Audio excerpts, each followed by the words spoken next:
Hey, welcome, sweet souls, to our full recitation of the Bhagavad Gita. Shami, do you want to say anything to kick us off? Okay. So Bhagavad Gita, Srila Prabhupada called as the Vedic wisdom. It's the most practical, essential text out of all the Bhakti Yoga texts. It contains all the fundamentals, all the basics, but it continues to be relevant always.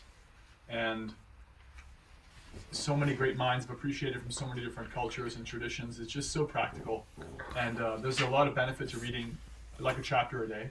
And that's actually given in Shastras, describes some of the benefits that happen from reading just a single chapter. It could take like 5-10 minutes for the shorter chapters.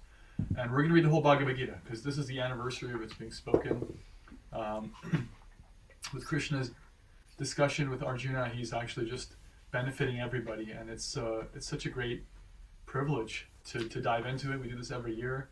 So we're going to take turns. I like to read the Sanskrit. You can read Sanskrit or you can read English. You can follow along when I'm reading Sanskrit in English. You know why you're reading along.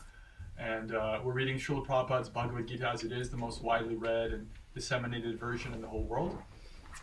And I'll start with a little invocation. Om Jnana Timirandasya Jnananjana Shalakaya Chakshurmilitam Yena Tasmai Shri Gurave Namaha Vanchakalpatarubhyascha Kripa Sindhureva Patitanam Pavanebhyo Vaishnavebhyo Namo Namaha Namo Om Vishnu Padaya Krishna Prishaya Bhutale Srimate Bhaktivedanta Swami Niti Namine Namaste Saraswati Devi Gauravani Pracharane Nirvishesha Shunyavadi Paschatya Deshakarane Vanchakalpatarubhyascha Kripa Sindhubhya Eva Cha Patitanam Bhavanebhyo Vaishnavebhyo Namo Namaha Jaya Shri Krishna Chaitanya Prabhu Nityananda Shri Advaita Gadadhara Shri Vasudeva Gaura Bhakta Vrinda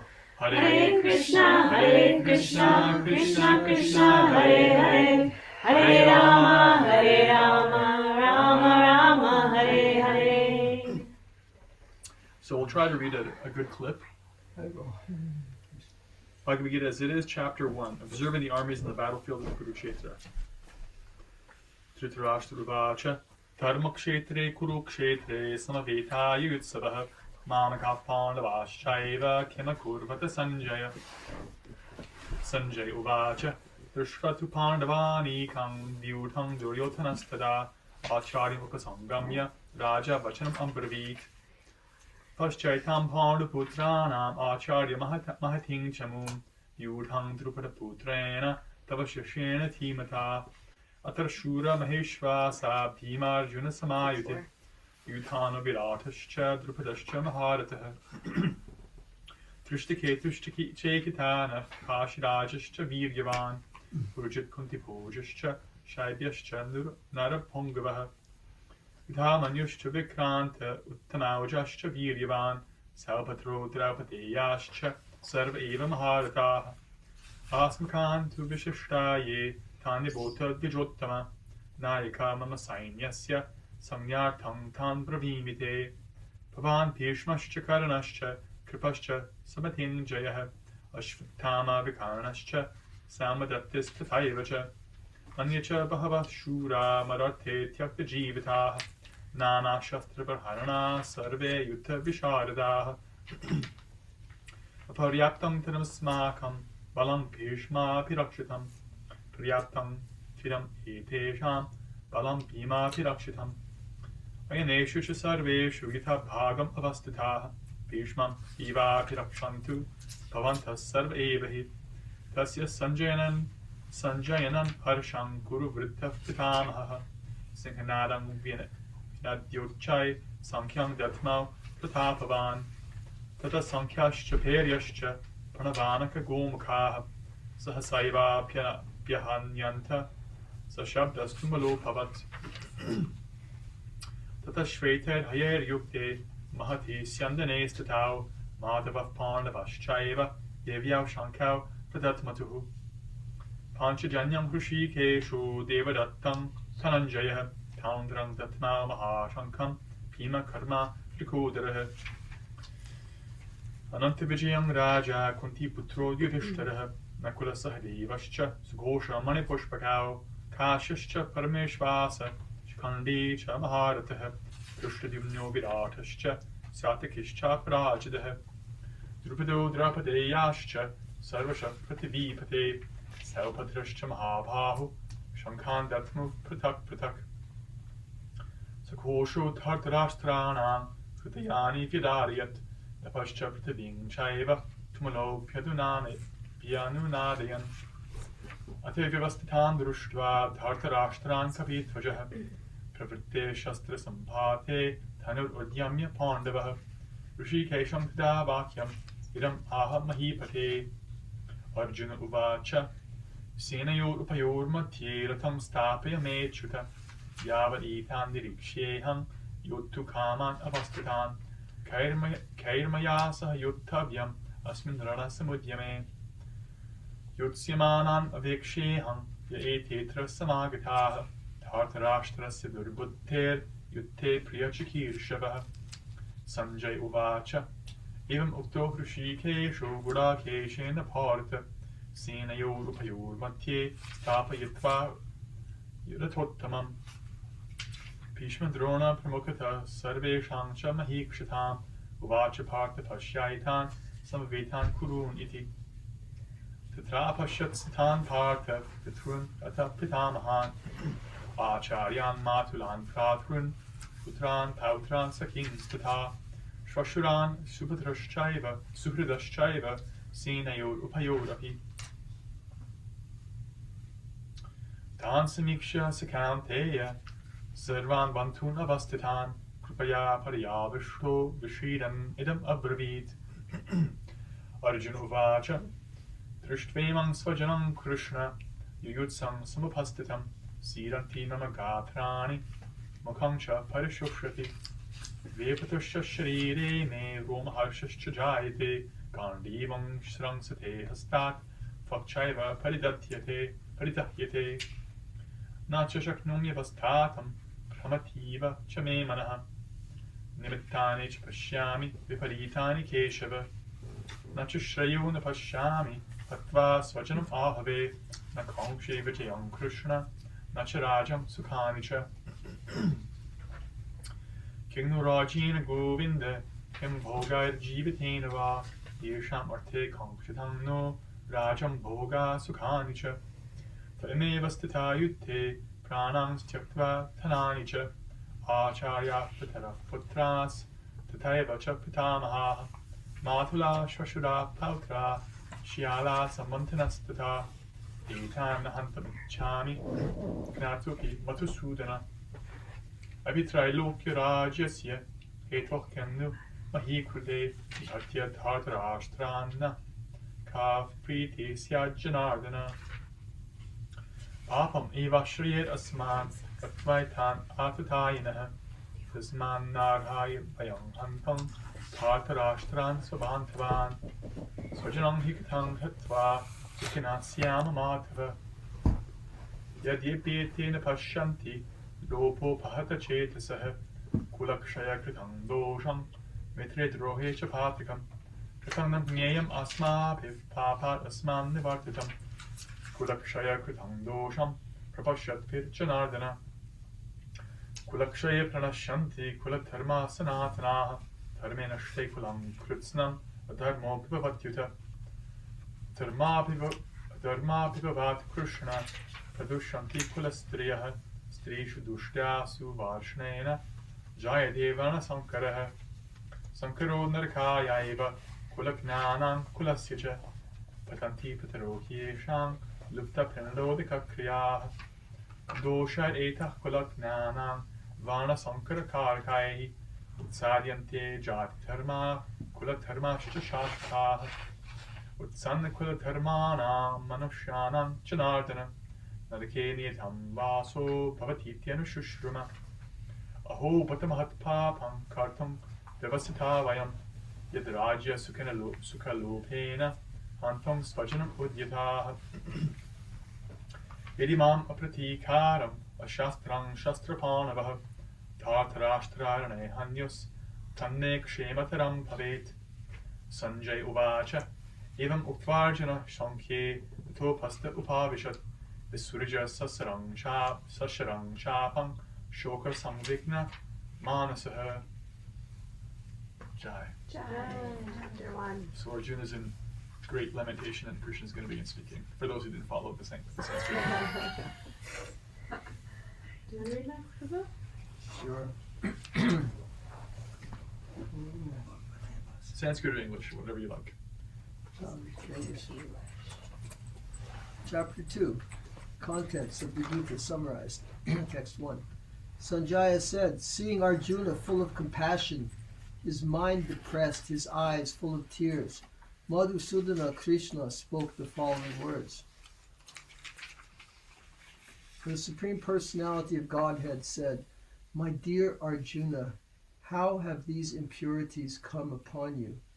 They are not at all befitting a man who knows the value of life.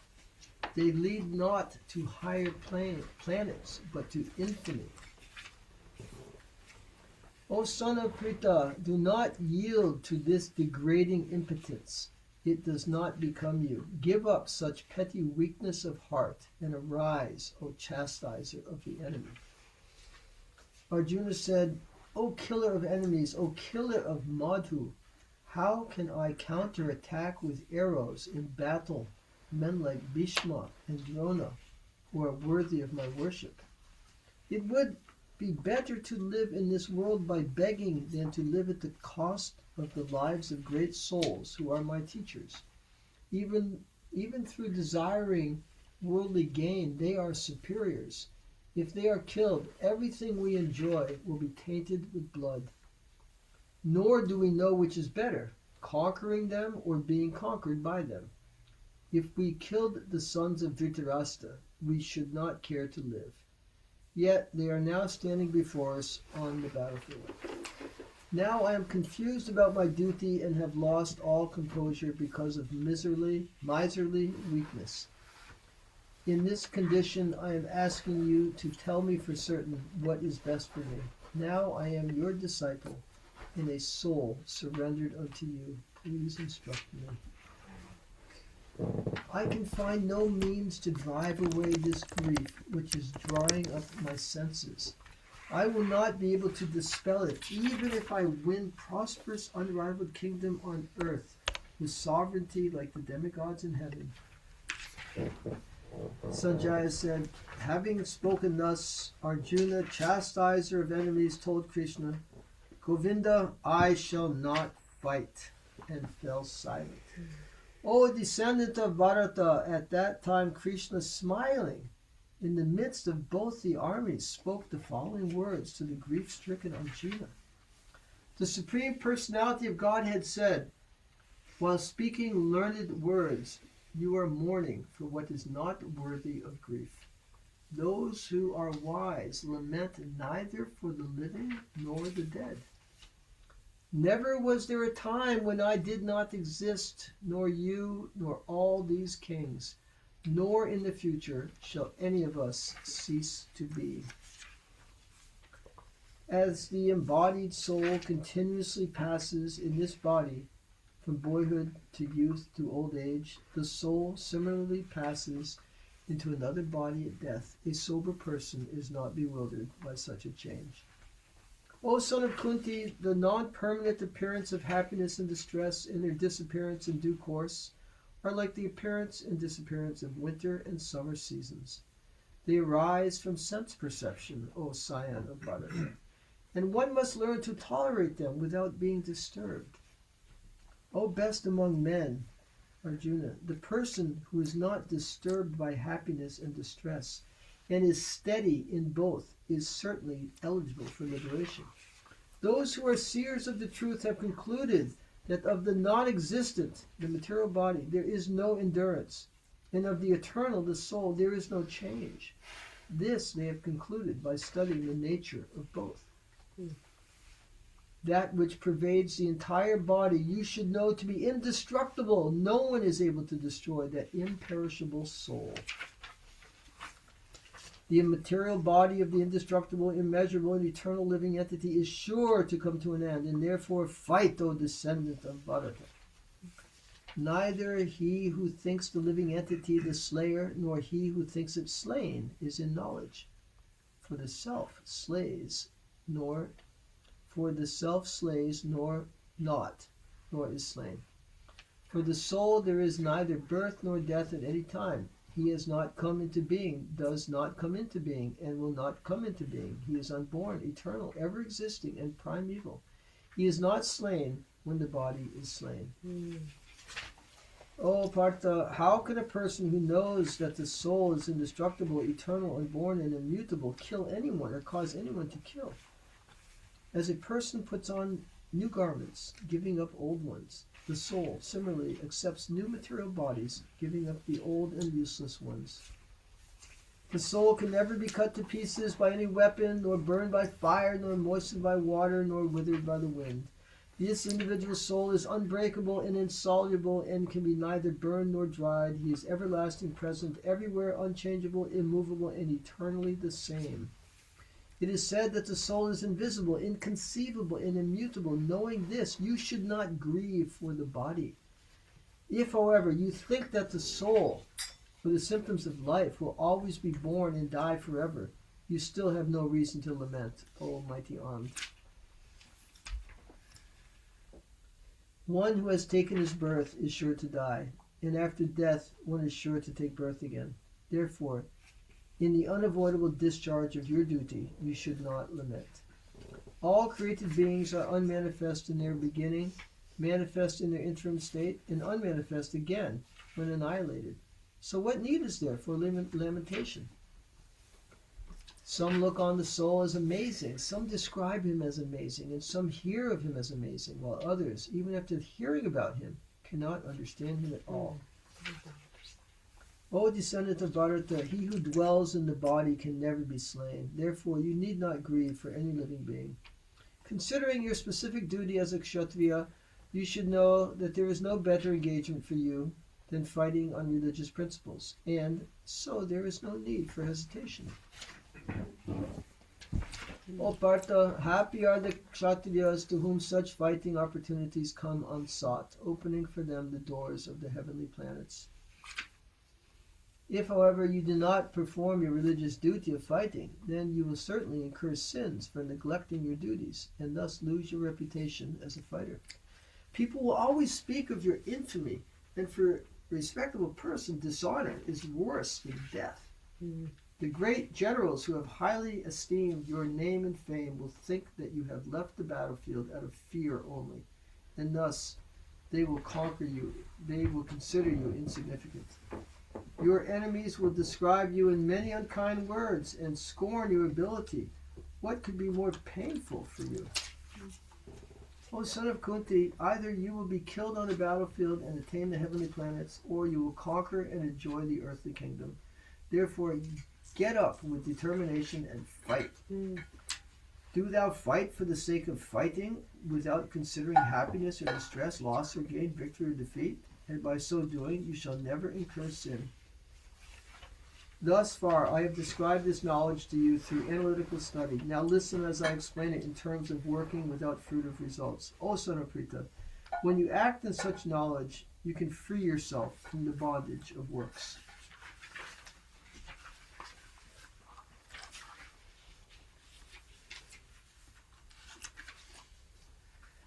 In this endeavor there is no loss or diminution, and a little advancement on this path can protect one from the most dangerous type of fear. Those who are on this path are resolute in purpose, and their aim is one. O beloved child of the Kurus, the intelligence of those who are irresolute is many-branched.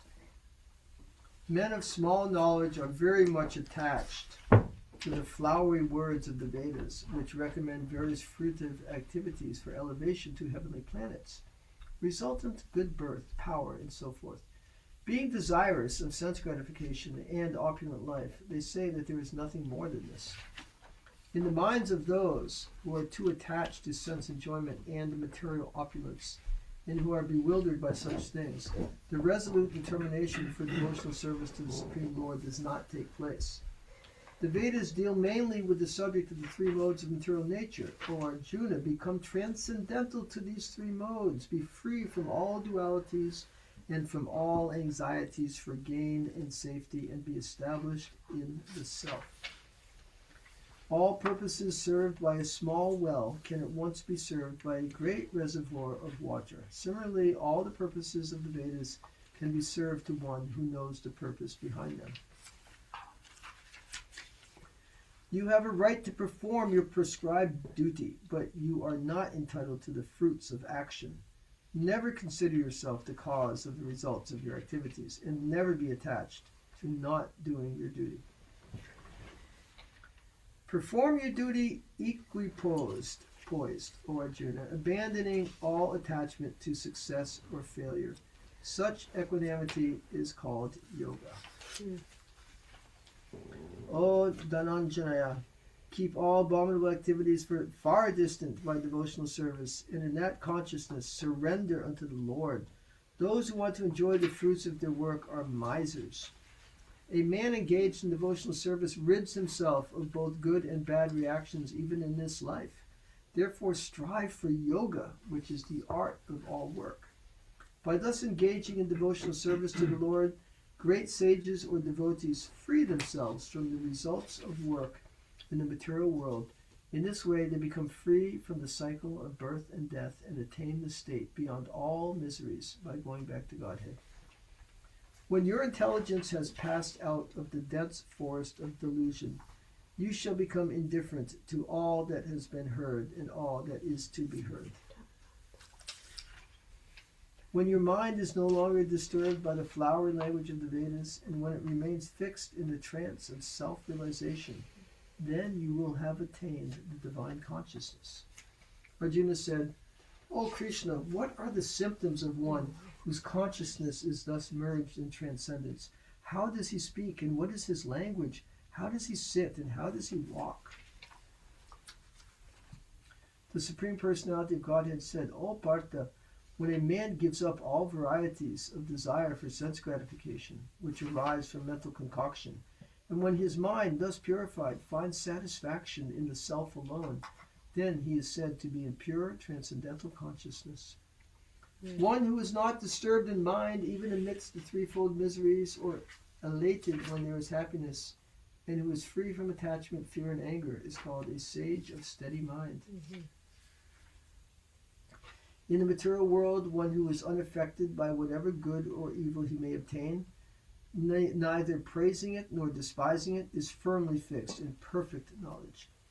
One who is able to withdraw his senses from sense objects, as the tortoise draws its limbs from within the shell, is firmly fixed in perfect consciousness.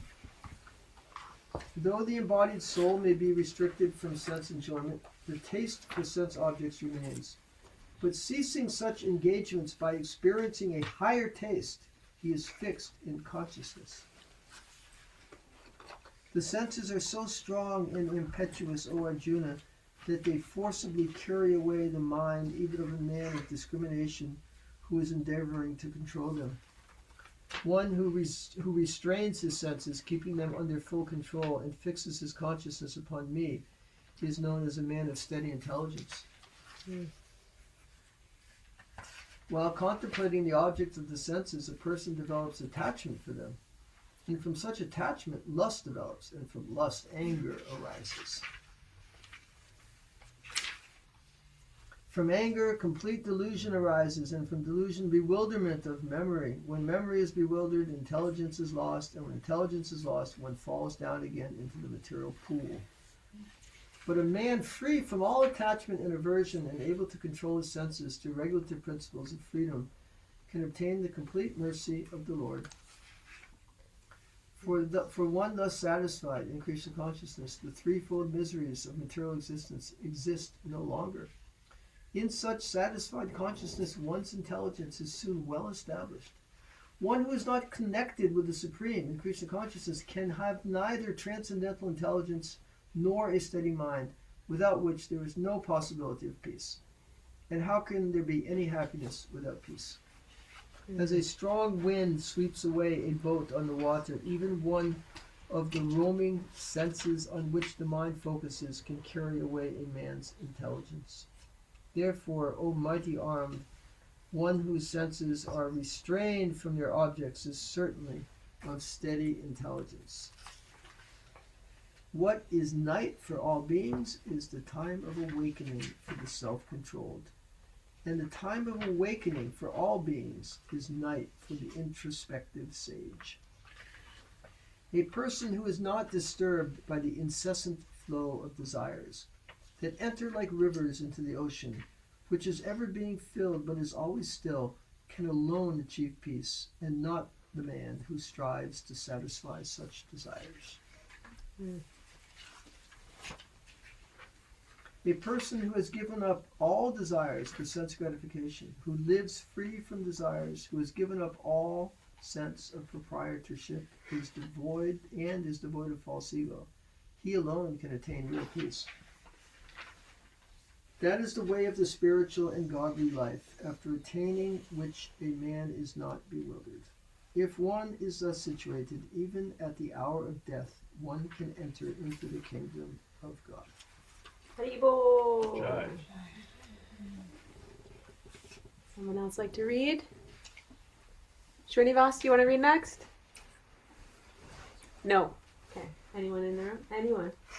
I can read. What page? Sorry, I was Chapter just listening. 3. Depends on if you have a small book or a big I book. have this. 131. 131. Okay, Chapter 3, Karma Yoga. Arjuna said, O Janardana, O Keshava, why do you want to engage me in this ghastly warfare? If you think that intelligence is better than fruitive work. My intelligence is bewildered by your equivocal instructions. Therefore, please tell me decisively which will be most beneficial for me. The Supreme Personality of Godhead said, O sinless Arjuna, I have already explained that there are two classes of men who try to realize the self. Some are inclined to understand it by empirical philosophical speculation, and others by devotional service. Not merely abstaining from work can one achieve freedom from reaction, nor by renunciation alone can one attain perfection. Everyone is forced to act helplessly according to the qualities he has acquired from the modes of material nature. Therefore, no one can refrain from doing something, not even for a moment. One who restrains the senses of action, but whose mind dwells on sense objects, certainly deludes himself and is called a pretender. On the other hand, if a sincere person tries to control the active senses by the mind and begins karma yoga in Krishna consciousness without attachment, he is by far superior. Perform your prescribed duty, for doing so is better than not working. One cannot even maintain one's physical body without work. Work done as a sacrifice for Vishnu has to be performed, otherwise work causes bondage in this material world. Therefore, O son of Kunti, perform your prescribed duties for his satisfaction, and in that way you will always remain free from bondage. In the beginning of creation, the Lord of all creatures sent forth generations of men and demigods, along with sacrifices for Vishnu, and blessed them by saying, Be thou happy by this yagya sacrifice, because its performance will bestow upon you everything desirable for living happily and achieving liberation. The demigods, being pleased by sacrifices, will also please you, and thus, by cooperation between men and demigods, prosperity will reign for all. In charge of the various necessities of life, the demigods, being satisfied by the performance of yagya, will supply all necessities to you. But he who enjoys such gifts without offering them to the demigods in return is certainly a thief. The devotees of the Lord are released from all kinds of sins because they eat food which is offered first for sacrifice. Others who prepare food for personal sense enjoyment verily eat only sin. All living bodies subsist on food grains, which are produced from rains. Rains are produced by performance of yagya, and yagya is born of prescribed duties. Regulated activities are prescribed in the Vedas, and the Vedas are directly manifested from the Supreme Personality of Godhead. Consequently, the all-pervading transcendence is eternally situated in acts of sacrifice. My dear Arjuna, one who does not follow in human life the cycle of sacrifice, thus established by the Vedas, certainly leads a life full of sin. Living only for the sacrifice of the senses, such a person lives in vain. But for one who takes pleasure in the self, whose human life is one of self-realization, and who is satisfied in the self only, fully satiated, for him there is no duty. A self-realized man has no purpose to fulfill in the discharge of his prescribed duties, nor has he any reason not to perform such work, nor has he any need to depend on any other living being. Therefore, without being attached to the fruits of activities, one should act as a matter of duty, for by working without attachment, one attains the supreme. Kings such as Janaka attained perfection solely by performance of prescribed duties. Therefore, just for the sake of educating the people in general, you should perform your work. Whatever action a great man performs, common men follow, and whatever standards he sets by exemplary acts, all the world pursues. O son of Partha, there is no work prescribed for me within all the three planetary systems, nor am I in want of anything, nor have I a need to obtain anything, and yet I am engaged in prescribed duties. For if I ever failed to engage in carefully performing prescribed duties, O Partha, certainly all men would follow my path. If I did not perform prescribed duties, all these worlds would be put to ruination. I would be the cause of creating unwanted population, and I would thereby destroy the peace of all living beings. As the ignorant perform their duties with attachment to results, the learned may similarly act, but without attachment, for the sake of leading people on the right path. So as not to disrupt the minds of ignorant men attached to the fruit of results of prescribed duties, a learned person should not induce them to stop work. Rather, by working in the spirit of devotion, he should engage them in all sorts of activities for the gradual development of Krishna consciousness. The spirit soul, bewildered by the influence of false ego, thinks himself the doer of activities that are in actuality carried out by the three modes of material nature. One who is in knowledge of the absolute truth, O mighty armed, does not engage himself in the senses and sense gratification, knowing well the differences between work in devotion and work for fruitive results. Bewildered by the modes of material nature, the ignorant fully engage themselves in material activities and become attached. But the wise should not unsettle them. Although these duties are inferior due to the performer's lack of knowledge.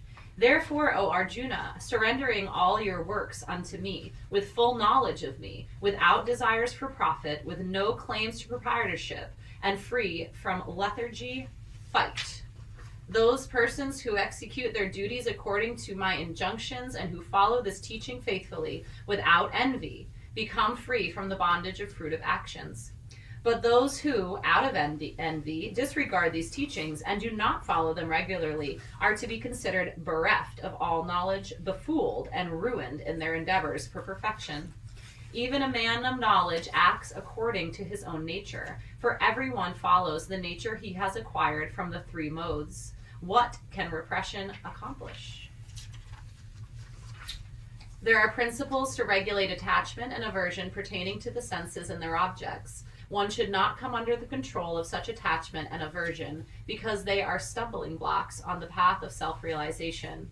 It is far better to discharge one's prescribed duties, even though faultily, than another's duties perfectly. Destruction in the course of performing one's own duty is better than engaging in another's duties, for to follow another's path is dangerous. Arjuna said, O descendant of Vrishni, by what is one impelled to sinful acts, even unwillingly, as if engaged by force? The Supreme Personality of Godhead said, it is lust only, Arjuna, which is born of contact with the material mode of passion and later transformed into wrath, and which is the all-devouring sinful enemy of this world. As fire is covered by smoke, as a mirror is covered by dust, or as the embryo is covered by the womb, the living entity is similarly covered by different degrees of this lust. Thus, the wise living entity's pure consciousness becomes covered by his eternal enemy in the form of lust, which is never satisfied and which burns like fire. The senses, the mind, and the intelligence are the sitting places of this lust. Through them, lust covers the real knowledge of the living entity and bewilders him. Therefore, O Arjuna, best of the Bharatas, in the very beginning curb this great symbol of sin by regulating the senses and slay this destroyer of knowledge and self-realization. The working senses are superior to dull matter. Mind is higher than the senses. Intelligence is still higher than the mind. And he, the soul, is even higher than intelligence. Thus, knowing oneself to be transcendental to the material senses, mind, and intelligence, O mighty-armed Arjuna, one should steady the mind by deliberate spiritual intelligence, Krishna consciousness, and thus, by spiritual strength, conquer this insatiable enemy known as lust. Haribol, Jai. Is that a message on the screen? Yeah, there's people volunteering to read. Shakti, I see you asked to read next. Go right ahead. Yeah. Thank you, Hare Krishna. The personality of Godhead, Lord Sri Krishna said, I instructed this imperishable science of yoga to the sun god, Vishvan, and Vishvan instructed it to Manu, the father of mankind, and Manu, in turn, instructed it to Ikshvaku. This supreme science was thus received through the chain of disciplical succession, and the saintly kings understood in that way. But in course of time, the succession was broken, and therefore the science, as it appears, to be lost.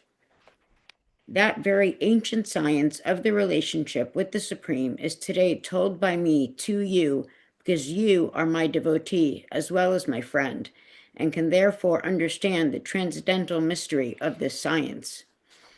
Arjuna said, this sun god, Vishvasvan, is senior by birth to you. How am I to understand that in the beginning you instructed this science to him? The personality of Godhead said, many, many births, both you and I have passed. I can remember all of them, but you cannot. O subduer of the enemy.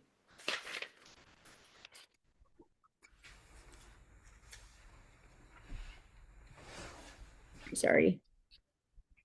Although I am unborn and my transcendental body never deteriorates, and although I am the Lord of all living entities, by my internal energy I still appear in every millennium in my original transcendental form.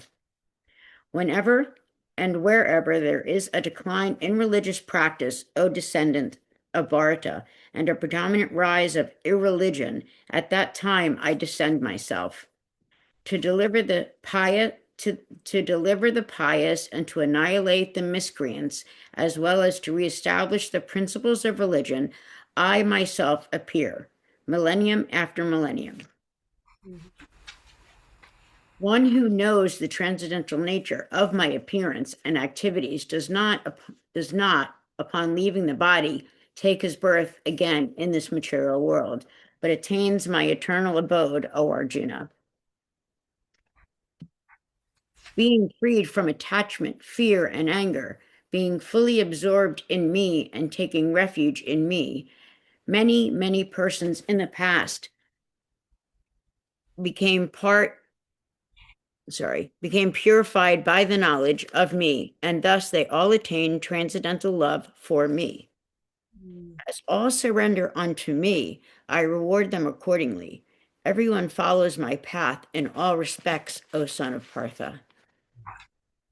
Men in the world desire success in fruitive activities, and therefore they worship the demigods. Quickly, of course, men get results from fruitive work in this world. According to the three modes of material nature and the work associated with them, the four divisions of human society are created by me. And although I am the creator of this system, you should know that I am yet the non-doer, being unchangeable. There is no work that affects me, nor do I aspire for the fruits of action. One who understands this truth about me also does not become entangled in the fruitive reactions of work. All the liberated souls in ancient times acted with this understanding of my transcendental nature. Therefore, you should perform your duty, following in their footsteps. Even the intelligent are bewildered in determining what is action and what is inaction. Now I shall explain to you what action is, knowing which you shall be liberated from all misfortune. The intricacies of action are very hard to understand. Therefore, one should know properly what action is, what forbidden action is, and what inaction is. One who sees inaction in action and action in inaction is intelligent among men, and he is in the transcendental position, although engaged in all sorts of activities. One is understood to be in full knowledge, whose every endeavor is devoid of desire for sense gratification. He is said by sages to be a worker for whom the reactions of work have been burned up by the fire of perfect knowledge. Abandoning all attachment to the results of his activities, ever satisfied and independent, he performs no fruitive action, although engaged in all kinds of undertakings. Such a man of understanding acts with mind and intelligence, perfectly controlled, gives up all sense of proprietorship over his possessions, and acts only for the bare necessities of life. Thus, working, he is not affected by sinful reactions. He who is satisfied with gain, which comes of its own accord, who is free from duality and does not envy, who is steady in both success and failure, is never entangled, although performing actions. The work of a man who is unattached to the modes of material nature and who is fully situated in transcendental knowledge merges entirely into transcendence. A person who is fully absorbed in Krishna consciousness is sure to attain the spiritual kingdom because of his full contribution to spiritual activities, in which the consummation is absolute, and that which is offered is of the same spiritual nature. Some yogis perfectly worship the demigods by offering different sacrifices to them, and some offer sacrifices in the fire of the Supreme Brahman. Some, the unadulterated brahmacharis, sacrifice the hearing process and the senses in the fire of mental control, and others, the regulated householders, sacrifice the objects of the senses in the fire of the senses. Others who are interested in achieving self-realization through control of the mind and senses offer the functions of all the senses and of the life breath as oblations into the fire of the controlled mind. Having accepted strict vows, some become enlightened by sacrificing their possessions, and others by performing severe austerities. By practicing the yoga of eightfold mysticism, or by studying the Vedas to advance in transcendental knowledge. Still others who are inclined to the process of breath restraint to remain in trance, practice by offering the movement of the outgoing breath into the incoming, and the incoming breath into the outgoing, and thus at last remain in trance. Stop all breathing. Others curtailing the eating process, offering the outgoing breath into itself as a sacrifice. All these performers who know the meaning of sacrifice become cleansed of sinful reactions and have tasted the nectar of the result of the sacrifices. They advance toward the supreme eternal atmosphere. O best of the Kuru dynasty, without sacrifice, one can never live happily on this planet or in this life. What then of the next? All All these different types of sacrifice are approved by the Vedas, and all of them are born of different types of work. Knowing them as such, you will become liberated. O chastiser of the enemy, the sacrifice performed in knowledge is better than the mere sacrifice of material possessions. After all, O son of Partha, all sacrifices of work culminate in transcendental knowledge. Just try to learn the truth by approaching a spiritual master. Inquire from him submissively and render service unto him. The self-realized souls can impart knowledge unto you because they have seen the truth. Having obtained real knowledge from a self-realized soul, you will never fall again into such illusion. For this knowledge, you will see that all living beings are but part of the Supreme, or in the other words, they are mine. Even if you are considered to be the most sinful of all sinners, when you are situated in the boat of transcendental knowledge, you will be able to cross over the ocean of miseries. As a blazing fire turns firewood to ashes, O Arjuna, so does the fire of knowledge burn to ashes all reactions to material activities. In this world, there is nothing so sublime and pure as transcendental knowledge.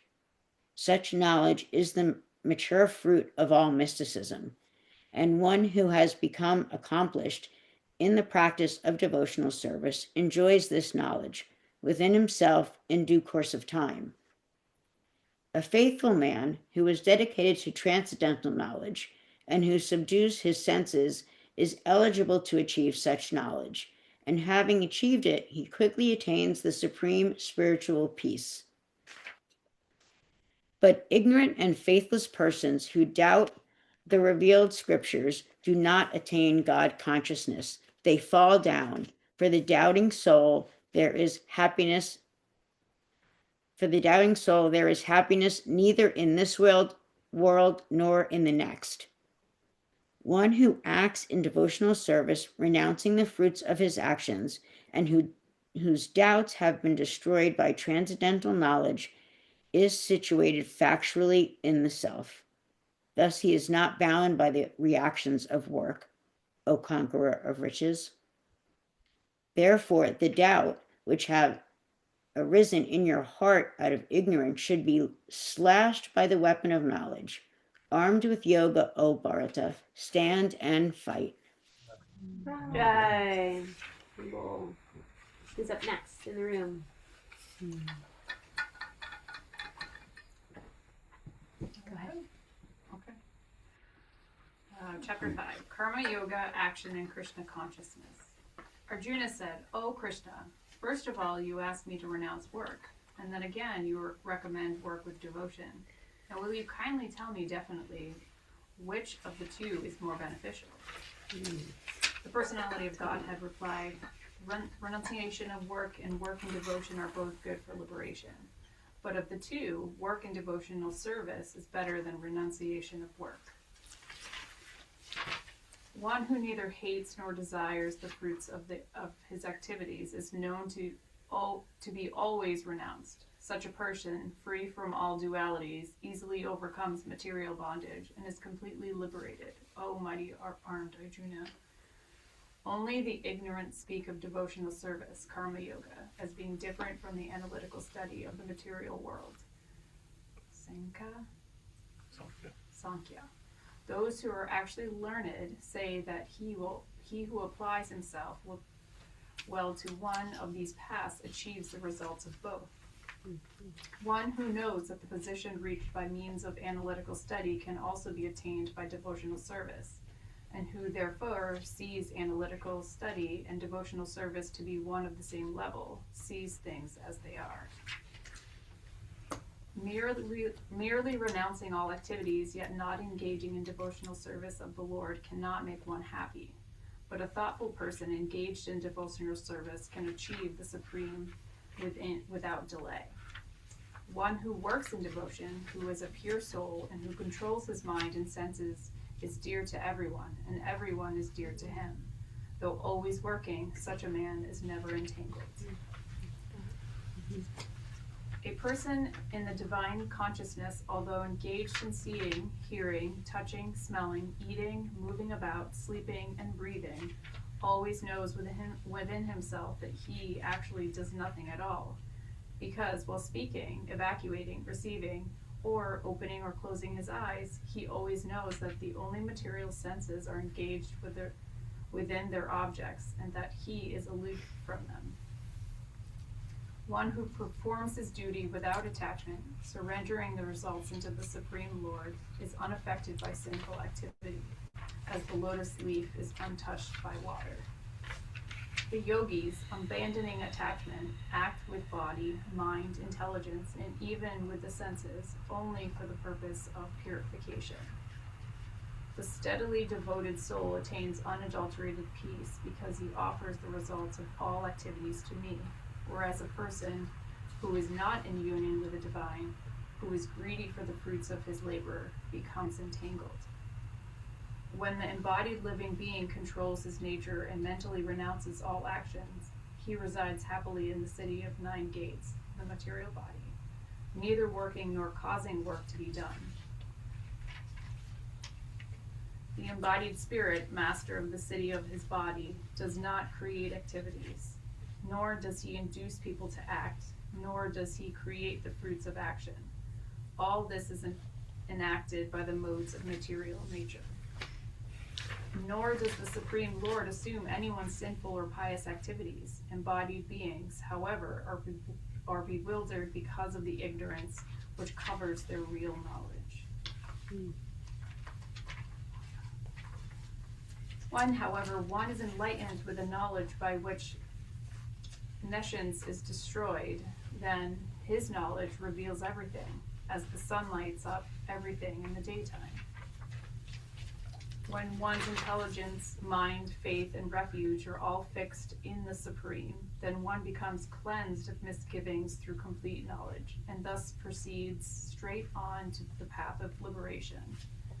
The humble sages, by virtue of true knowledge, see with equal vision a learned and gentle Brahmana, a cow, an elephant, a dog, and a dog-eater, outcast. Those whose minds are established in sameness and equanimity have already conquered the conditions of birth and death. They are flawless like Brahman, and thus they are already situated as Brahman.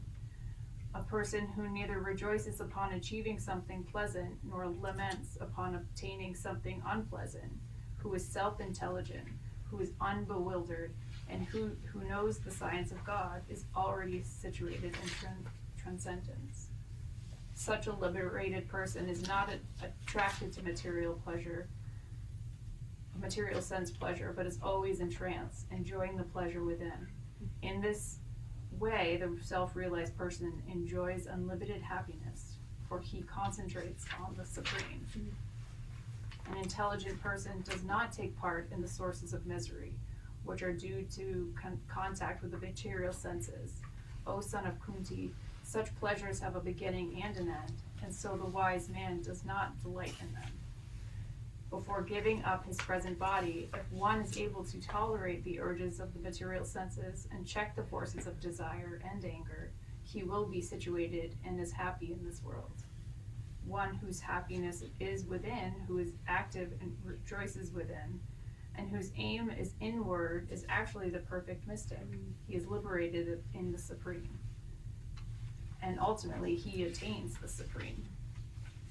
Those who are beyond the dualities that arise from doubts, whose minds are engaged within, who are always busy working for the welfare of all living beings, and who are free from all sins, achieve liberation in the Supreme.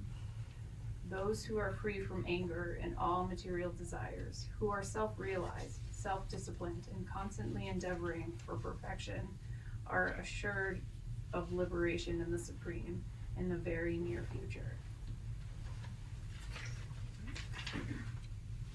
Shutting out all external sense objects, keeping the eyes and vision concentrated between the two eyebrows, suspending the inward and outward breaths within the nostrils, and thus controlling mind, sense, and intelligence. The transcendentalist aiming at liberation becomes free from desire, fear, and anger. One who is always in that state is certainly liberated.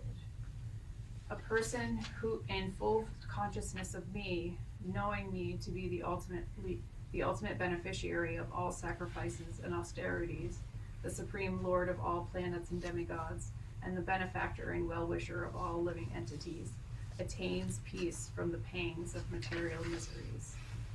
Jai. Bible. Online. We got a long chapter. Someone who maybe reads a little quickly. Julia, go ahead. Yeah.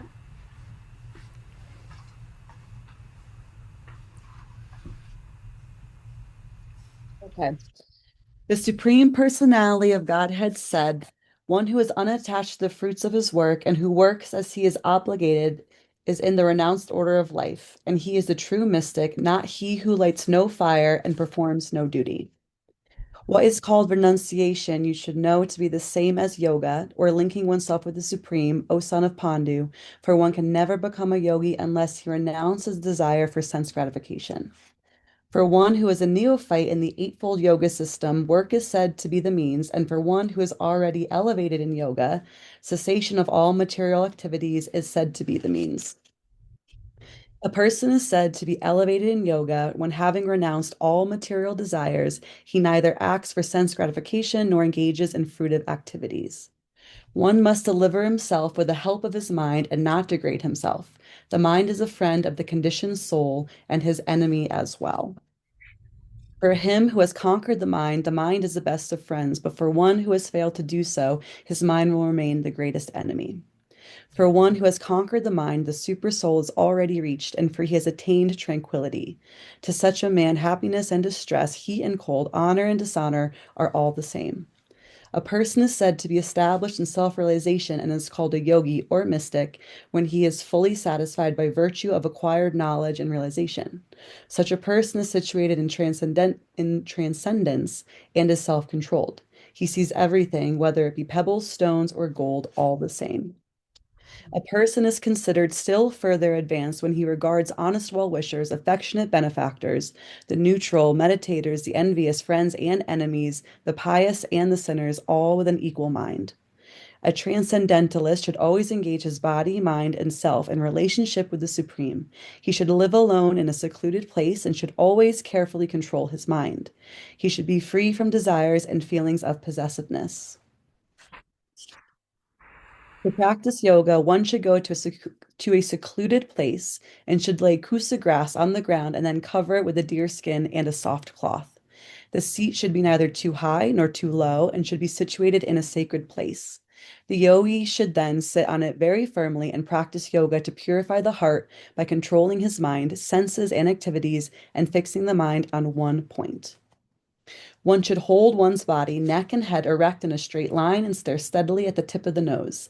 Thus, with an unagitated, subdued mind, devoid of fear, completely free from sex life, one should meditate upon me within the heart and make me the ultimate goal of life.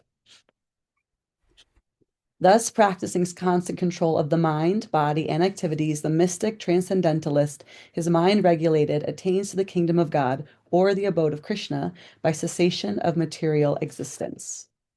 There is no possibility of one's becoming a yogi, O Arjuna, if one eats too much or eats too little, sleeps too much, or does not sleep enough.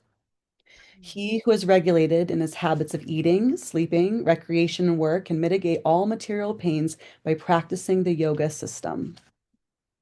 When the yogi, by practice of yoga, disciplines his mental activities and becomes situated in transcendence, devoid of all material desires, he is said to be well established in yoga.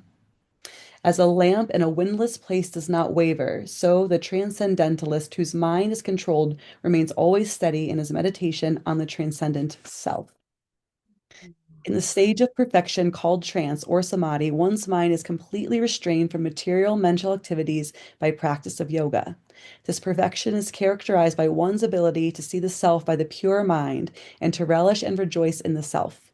In that joyous state, one is situated in boundless transcendental happiness, realized through transcendental senses. Established thus, one never departs from the truth, and upon gaining this, he thinks there's no greater gain. Being situated in such a position, one is never shaken, even in the midst of the greatest difficulty. This indeed is actual freedom from all miseries arising from material contact.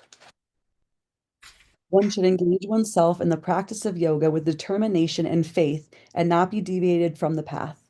One should abandon without exception all material desires born of mental speculation and thus control all the senses on all sides by the mind. Gradually, step by step, one should become situated in trance by means of intelligence sustained by full conviction, and thus the mind should be fixed on the self alone and should think of nothing else. From wherever the mind wanders due to its flickering and unsteady nature, one must certainly withdraw it and bring it back under the control of the self. The yogi whose mind is fixed on me verily attains the highest perfection of transcendental happiness. He is beyond the mode of passion. He realizes his qualitative identity with the Supreme, and thus he is freed from all reactions to past deeds. Thus, the self-controlled yogi, constantly engaged in yoga practice, becomes free from all material contamination and achieves the highest stage of perfection, of perfect happiness in transcendental loving service to the Lord. A true yogi observes me in all beings and also sees every being in me. Indeed, the self-realized person sees me, the same Supreme Lord, everywhere. For one who sees me everywhere and sees everything in me, I am never lost, nor is he ever lost to me. Such a yogi who engages in the worshipful service of the Supersoul, knowing that I and the Supersoul within all creatures are one, remains always in me in all circumstances. He is a perfect yogi who, by comparison to his own self, sees the true equality of all beings in both their happiness and their distress, O Arjuna. Arjuna said, O Madhusthana, the system of yoga which you have summarized appears impractical and unendurable to me, for the mind is restless and unsteady. The mind is restless, turbulent, obstinate, and very strong, O Krishna, and to subdue it, I think, is more difficult than controlling the wind.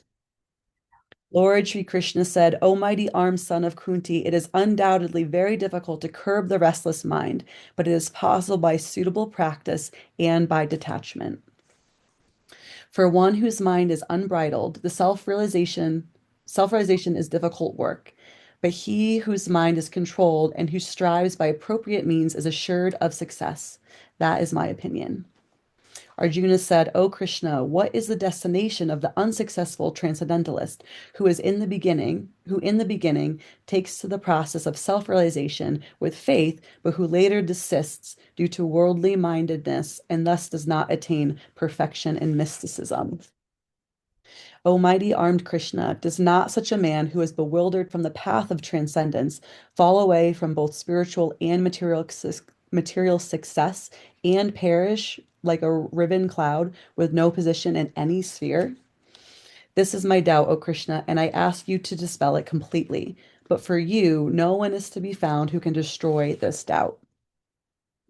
The Supreme Personality of Godhead said, Son of Partha, a transcendentalist engaged in auspicious activities does not meet with destruction either in this world or in the spiritual world. One who does good, my friend, is never overcome by evil. The unsuccessful yogi, after many, many years of enjoyment on the planets of the pious living entities, is born into a family of righteous people or into a family of rich aristocracy. Or, if unsuccessful after a long practice of yoga, he takes his birth in a family of transcendentalists who are surely great in wisdom. Certainly, such a birth is rare in this world. On taking such a birth, he revives the divine consciousness of his previous life, and he again tries to make further progress in order to achieve complete success, O son of Kuru. By virtue of the divine consciousness of his previous life, he automatically becomes attracted to the yogic principles, even without seeking them. Such an inquisitive transcendentalist stands always above the ritualistic principles of the scriptures. And when the yogi engages himself in sincere with sincere endeavor and making further progress, being washed of all contaminations, then ultimately achieving perfection after many, many births of practice, he attains the supreme goal. A yogi is greater than the ascetic, greater than the empiricist, and greater than the fruitive worker. Therefore, O Arjuna, in all circumstances, be a yogi. And of all the yogis, the one with great faith who always abides in me, thinks of me within himself, and renders transcendental loving service to me, he is the most intimately united with me in yoga and is the highest of all. That is my opinion. Yay! That's 1/3. 1/3. Chapter 7, Knowledge of the Absolute. The Supreme Personality of Godhead said, "Now hear, O son of Pertha, how by practicing yoga in full consciousness of me, with the mind attached to me, you can know me in full, free from doubt. I shall now declare unto you in this full knowledge, in full this knowledge, both phenomenal and numinous. Thus being known, nothing further shall remain for you to know. Out of many thousands of men, one may endeavor for perfection, and of those who have achieved perfection, hardly one knows me in truth. Earth, water, fire, air, ether, mind, intelligence, and false ego, all together, these 8 constitute my separated material energies. Besides these, O mighty armed Arjuna, there is another superior energy of mine, which comprises the living entities who are exploiting the resources of this material inferior nature. All created beings have their source in these 2 natures. Of all that is material and all that is spiritual in this world, know for certain that I am both the origin and the dissolution. O conqueror of wealth, there is no truth superior to me. Everything rests upon me, as pearls are strung on a thread. O son of Kunti, I am the taste of water, the light of the sun and the moon, and the syllable Om in the Vedic mantras. I am the sound and the ether and the ability in man. I am the original fragrance of the earth, and I am the heat and fire. I am the life of all that lives, and I am the penances of all ascetics. O son of Perta, know that I am the original seed of all existences, the intelligence of the intelligent, and the prowess of all powerful men. I am the strength of the strong, devoid of passion and desire. I am sex life which is not contrary to religious principles, O Lord of the Bhartas, Arjuna. Know that all the states of being, be they of goodness, passion, or ignorance, are all manifested by my energy. I am, in one sense, everything, but I am independent. I am not under the modes of material nature, for they are, on the contrary, are within me. Deluded by those 3 modes, goodness, passion, and ignorance, the whole world does not know me, who am above the modes and inexhaustible. This divine energy of mine, consisting of the 3 modes of material nature, is difficult to overcome, but those who have surrendered unto me can easily cross beyond it. Those miscreants who are grossly foolish, who are lowest among mankind, whose knowledge is stolen by illusion, and who partake in the aesthetic nature of demons, do not surrender unto me. O best among the Bhartas, 4 kinds of pious men begin to render devotional service unto me: the distressed, the desirer of wealth, the inquisitive, and he who is searching for knowledge of the Absolute. Of these, the one who is in full knowledge and who is always engaged in pure devotional service is the best, for I am very dear to him, and he is very dear to me. All these devotees are undoubtedly magnanimous souls, but one who is situated in knowledge of me I consider to be just like my own self. Being engaged in my transcendental service, he is sure to attain me, the highest and the most perfect goal. After many births and deaths, he who is actually in knowledge surrenders unto me, knowing me to be the cause of all causes and all that is. Such a great soul is very rare. Those whose intelligence has been stolen by material desires surrender unto the demigods and follow the particular rules and regulations of worship according to their own natures. I am in everyone's heart as a supersoul. As soon as one desires to worship some demigod, I make his faith steady, so that he can devote himself to that particular deity. Endowed with such a faith, he endeavors to worship a particular demigod and obtains his desire. But in actuality, these benefits are bestowed by me alone. Men of small intelligence worship the demigods, and their fruits are limited and temporary. Those who worship the demigods go to the planets of the demigods, but my devotees ultimately reach my supreme planet. Unintelligent men who do not know me perfectly think that I am the Supreme Personality of Godhead. Krishna was impersonal before and have now assumed this personality. Due to their small knowledge, they do not know that my higher nature, which is imperishable and supreme. I am never manifest to the foolish and unintelligent. For them I am covered by my internal potency, and therefore they do not know that I am the unborn and infallible. O Arjuna, as a Supreme Personality of Godhead, I know everything that has happened in the past, all that is happening in the present, and all the things that are yet to come. I also know all living entities, but me no one knows. O Scion of Bharts, O conqueror of the foe, all the living entities are born into delusion, bewildered by dualities arisen from the desire and hate. Persons who have acted piously in previous lives and in this life, and whose sinful actions are completely contradicted, are freed from the dualities of delusion, and they engage themselves in my service with determination. Intelligent persons who are endeavoring for liberation from old age and death take refuge in me in devotional service. They are actually Brahmin because they entirely know everything about transcendental activities. Those in full consciousness of me, who know me, the Supreme Lord, to be the governing principle of the material manifestation of the demigods and of all methods of sacrifice, can understand and know me, the Supreme Personality of Godhead, even in the time of death. Jai. Chapter 8. Tanya, you said you would read? Yes, indeed. Thank you. Attaining the Supreme. Arjuna inquired, O my Lord, O Supreme Person, what is Brahman? What is the self? What are fruitive activities?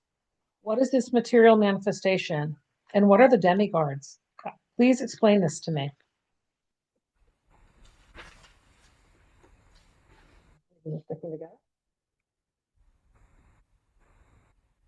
Who is the Lord of sacrifice, and how does he live in the body, O Madhusana? And how can those engaged in devotional service know you at the time of death? The Supreme Personality of Godhead said, the indestructible transcendental living entity is called Brahman, and his eternal nature is called Anatma, the self. Action pertaining to the development of the material bodies of the living entities is called karma, or fruit of activities. O best of the embodied beings, the physical nature, which is constantly changing, is called abhuhuta, the material manifestation. The universal form of the Lord, which includes all the demigods, like those of the sun and moon, is called Abhidaiva, and I, the Supreme Lord, represented as the supersoul in the heart of every embodied being, am called Adhigyana, the Lord of sacrifice. And whoever at the end of his life quits his body remembering me alone at once attains my nature. Of this there is no doubt. Whatever state of being one remembers when he quits his body, O son of Kunti, that state he will attain without fail. Therefore, Arjuna, you should always think of me in the form of Krishna, at the same time carry out your prescribed duties of fighting. With your activities dedicated to me and your mind and intelligence fixed on me, you will attain me without doubt. He who meditates on me as the Supreme Personality of Godhead his mind constantly engaged in remembering me, undeviated from the path, O Partha, is sure to reach me. One should meditate upon the Supreme Person as the one who knows everything, and who is the oldest, who is the controller, who is smaller than the smallest, who is the maintainer of everything, who is beyond all material conception, who is inconceivable, who is always a person. He is luminous like the sun, and he is transcendental beyond his material nature. One who at the time of death fixes his life air between the eyebrows and by strength of yoga with an undeviated mind engages himself in remembering the Supreme Lord in full devotion will certainly attain to the Supreme Personality of Godhead. Persons who are learned in the Vedas, who utter Omkara, and who are great sages in the renounced order enter into Brahman. Desiring such perfection, one practices celibacy. I shall now briefly explain to you this process by which one may attain salvation. The yogic situation is that of detachment from all sensual engagements, closing all the doors of the senses and fixing the mind on the heart and the life air at the top of the head. One establishes himself in yoga. After being situated in this yogic practice and vibrating the sacred syllable Om, the supreme combination of letters, if one thinks of the Supreme Personality of Godhead and quits his body, he will certainly reach the spiritual planets. For one who always remembers me without deviation, I am easy to obtain, O son of Partha, because of his constant engagement in devotional service. After attaining me, the great souls who are yogis in devotion never return to this temporary world, which is full of miseries, because they have attained the highest perfection.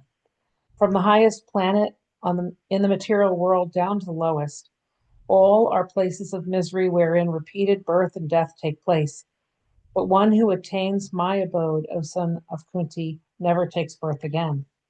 By human calculation, 1,000 ages taken together form the duration of Brahman's one day, and such also is the duration of his night. At the beginning of Brahma's day, all living entities become manifest from the unmanifested state, and thereafter, when the night falls, they are merged into the unmanifest again. That which the Vedantists describe as unmanifest and infallible, that which is known as the supreme destination, that place from which, having attained it, one never returns, that is my supreme abode. The Supreme Personality of Godhead, who is greater than all, is attainable by unalloyed devotion. Although he is present in his abode, he is all-pervading, and everything is situated within him. O best of the Bhartas, I shall now explain to you the different times at which, passing away from this world, the yogi does or does not come back. Those who know the Supreme Brahman attain the Supreme by passing away from the world during the influence of the fiery God in the light at an auspicious moment of the day, during the fortnight of the waxing moon, or during the 6 months when the sun travels in the north. The mystic who passes away from this world during the smoke, the night, the fortnight of the waning moon, or the 6 months when the sun passes to the south, reaches the moon planet, but again comes back. According to Vedic opinion, there are 2 ways of passing from this world, one in light and one in darkness. When one passes in light, he does not come back, but when one passes in darkness, he returns. Although the devotees know these 2 paths, O Arjuna, they are never bewildered. Therefore, be always fixed in devotion. A person who accepts the path of devotional service is not bereft of the results derived from studying the Vedas, performing sacrifices, undergoing austerities, giving charity, or pursuing philosophical or fruitive activities.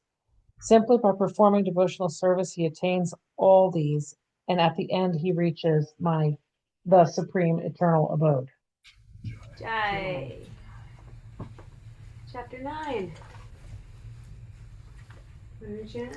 Sure. The most confidential knowledge. The Supreme Personality of Godhead said, "My dear Arjuna, because you are never envious of me, I shall impart to you this most confidential knowledge and realization, knowing which you shall be relieved of the miseries of material existence."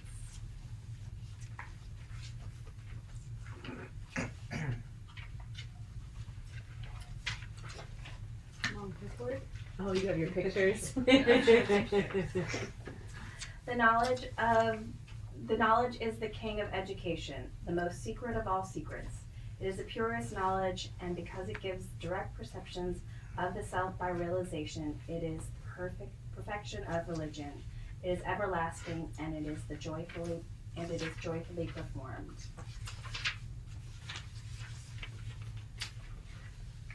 Those who are not faithful in this devotional service cannot attain me, O conqueror of enemies. Therefore, they return to the path of birth and death in this material world. By me and my unmanifested form, this entire universe is pervaded. All beings are in me, and I am not in them. And yet everything that is created does not rest in me. Behold my mystic opulence. Although I am the maintainer of all living entities, and although I am everywhere, I am not a part of this cosmic manifestation, for myself is the very source of creation. Understand that as the mighty wind blowing everywhere rests always in the sky, all created beings rest in me. O son of Kunti, at the end of the millennium, all material manifestations enter into my nature, and at the beginning of another millennium, my potency, I create them again. The whole cosmic order is under me. Under my will, it is automatically manifested again and again, and under my will, it is annihilated at the end. O Dharjaya, all this work cannot bind me. I am ever detached from all the material activities, seated as though neutral. This material nature, which is one of my energies, is working under my direction, O son of Kunti, producing all moving and non-moving beings. Under its rule, the manifestation is created and annihilated again and again. Fools deride me when I descend into human form. They do not know my transcendental nature as the Supreme Lord of all that be.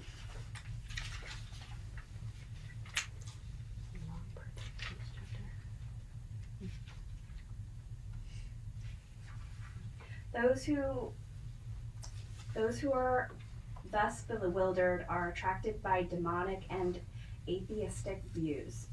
In that deluded condition, their hopes for liberation, their fruitive activities, and their culture of knowledge are all defeated. O son of Pirta, those who are not deluded. The great souls are under protection of the divine nature. They are fully engaged in devotional service because they know me as the Supreme Personality of Godhead, original and inexhaustible. Always chanting my glories, endeavoring with great determination, bowing down before me, these great souls perpetually worship me with devotion.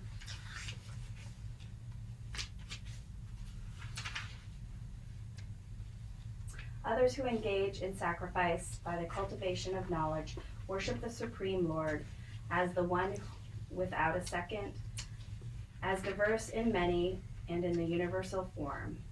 But it is I who am the ritual, I the sacrifice, the offering to the ancestors, the healing herb, the transcendental chant. I am the butter and the fire and the offering.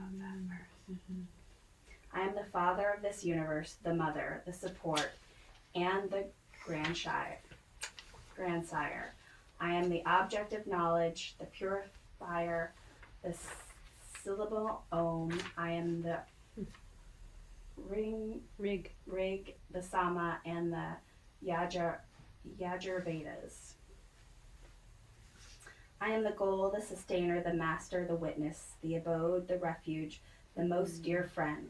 I am the creation and the annihilation, the basis of everything, the resting place and the eternal seed. O Arjuna, I give heat and I withhold, and I send forth the rain. I am immortality and I am also death personified. Both spirit and matter are in me. Those who study the Vedas and drink the Soma juice, seeking the heavenly planets, worship me indirectly. Purified of sinful reactions, they take birth on the pious heavenly planets of Indra, where they enjoy godly delights.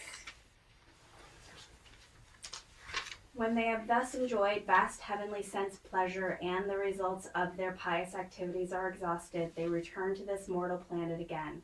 Thus, those who seek sense enjoyment by adhering to the principles of the three Vedas achieve only repeated birth and death.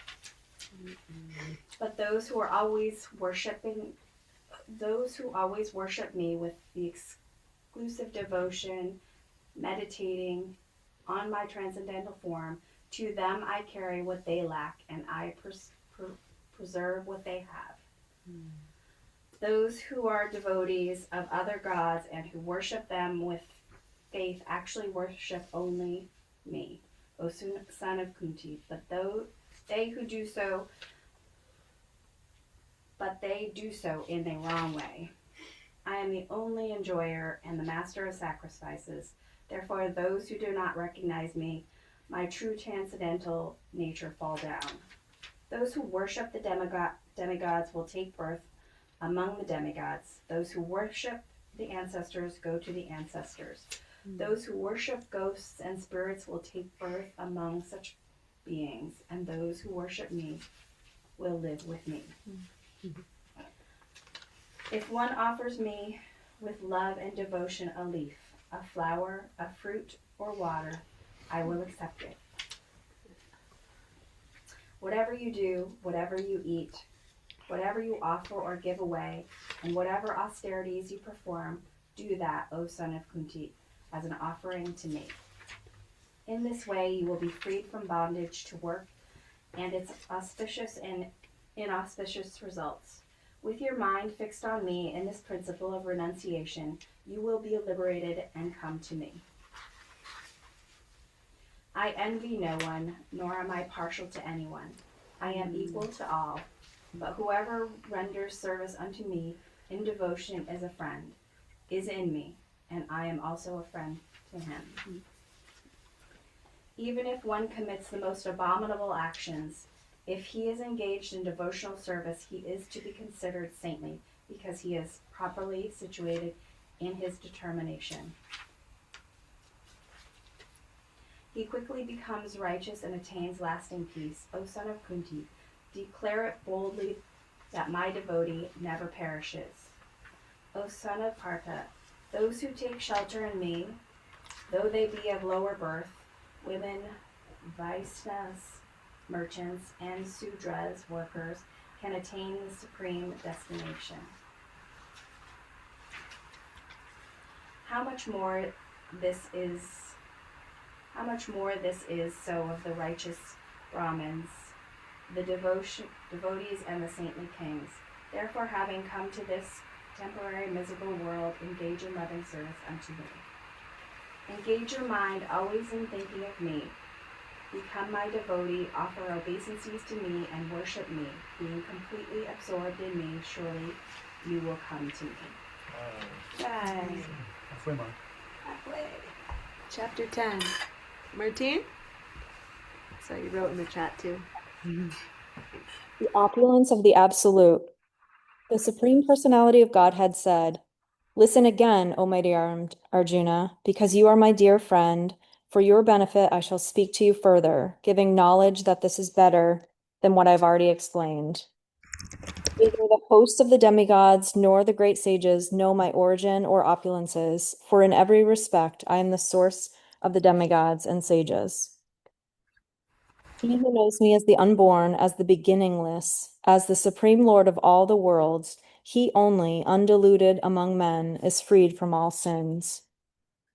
Intelligence, knowledge, freedom from doubt and delusion, forgiveness, truthfulness, control of the senses, control of the mind, happiness and distress, birth, death, fear, fearlessness, nonviolence, equanimity, satisfaction, austerity, charity, fame, and infamy, all of these various qualities of living beings are created by me alone.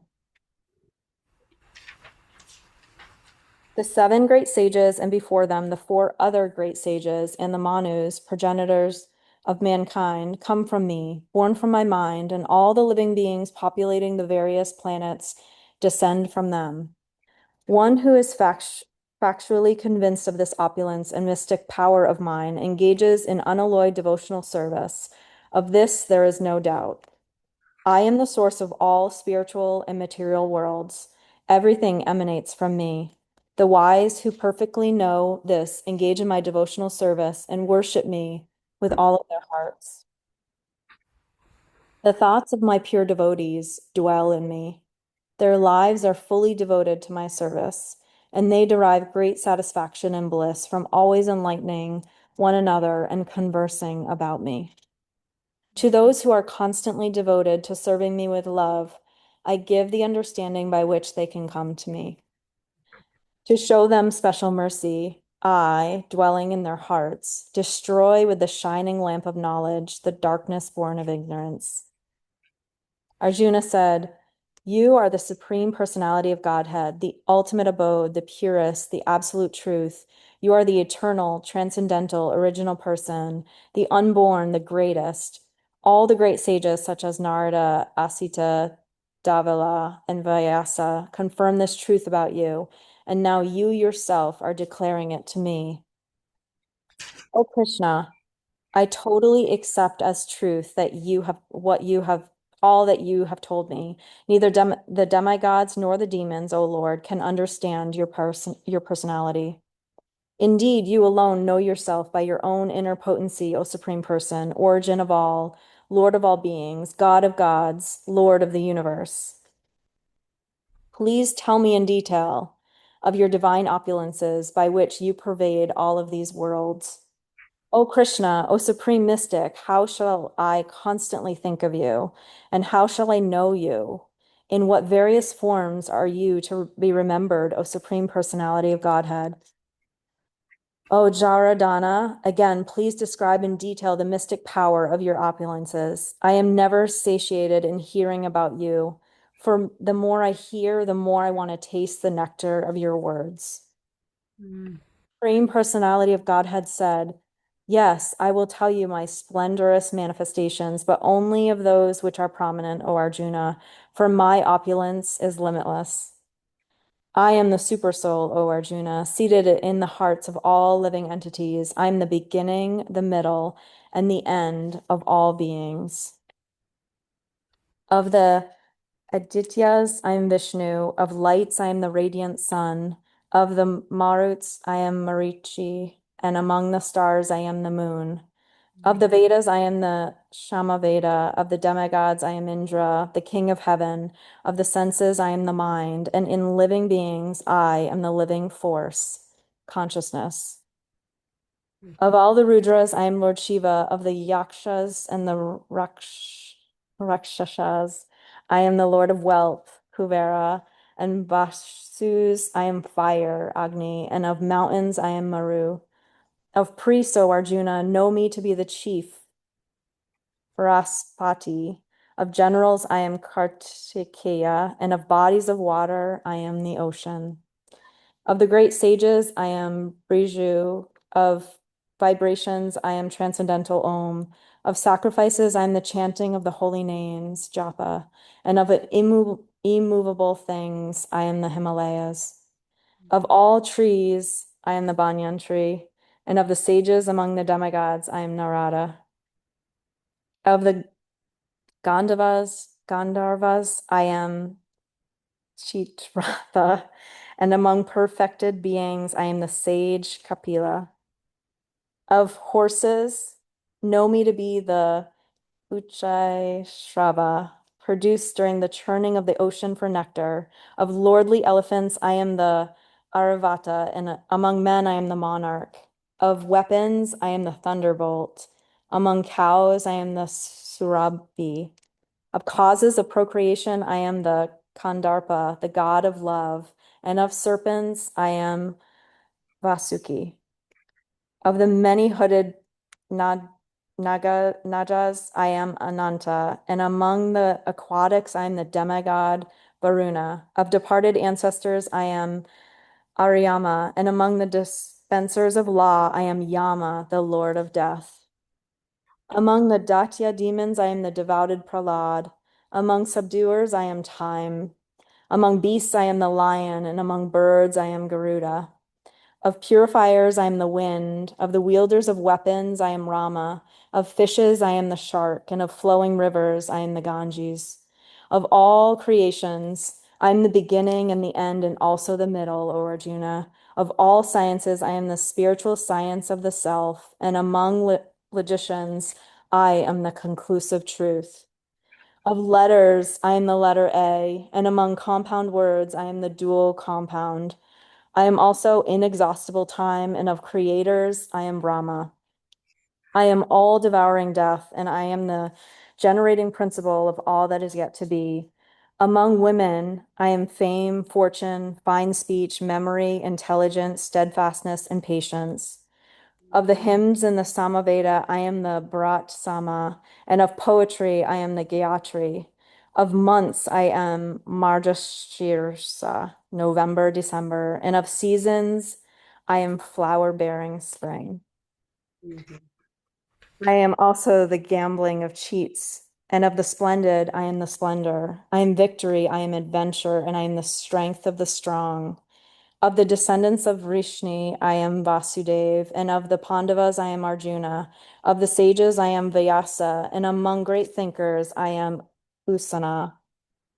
Among all means of suppressing lawlessness, I am punishment, and of those who seek victory, I am morality.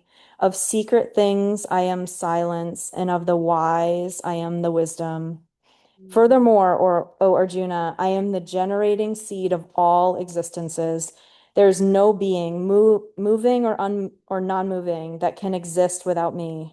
O mighty conqueror of enemies, there is no end to my divine manifestations. What I have spoken to you is but a mere indication of my infinite opulences. Know that all opulent, beautiful, glorious creations spring from but a spark of my splendor. But what need is there, Arjuna, for all of this detailed knowledge? With a single fragment of myself, I pervade and support this entire universe. Yay. Chapter 11. Amy, I know you wanted chapter 12. That's why. The universal form. Arjuna said, by my hearing the instructions you have kindly given me about these most confidential spiritual subjects, my illusion has now been dispelled.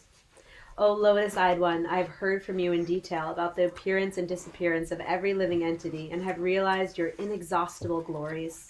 O greatest of all personalities, O supreme form, though I see you here before me in your actual position as you have described yourself, I wish to see how you have entered into this cosmic manifestation. I want to see that form of yours. If you think that I am able to behold your cosmic form, O my Lord, O Master of all mystic power, then kindly show me that unlimited universal self.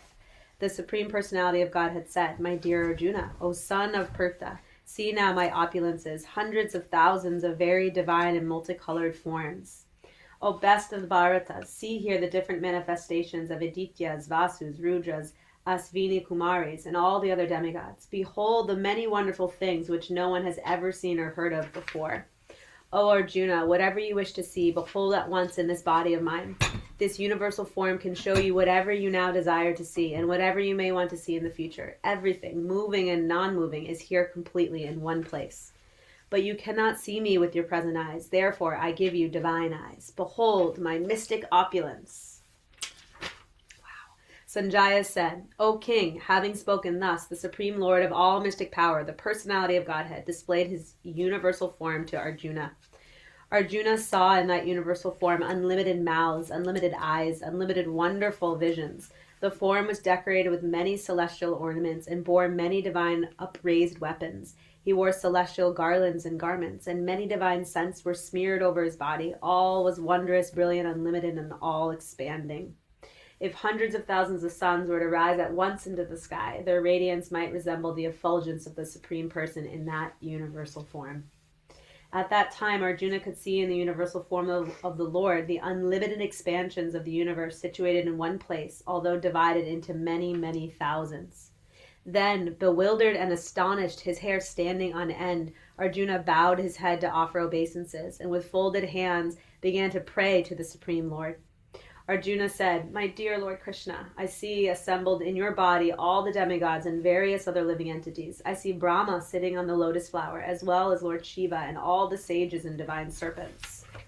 O Lord of the universe, O universal form, I see in your body many, many arms, bellies, mouths, and eyes, expanded everywhere without limit.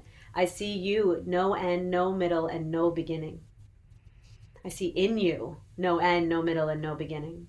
Your form is difficult to see because of its glaring effulgence, spreading on all sides like blazing fire or the immeasurable radiance of the sun.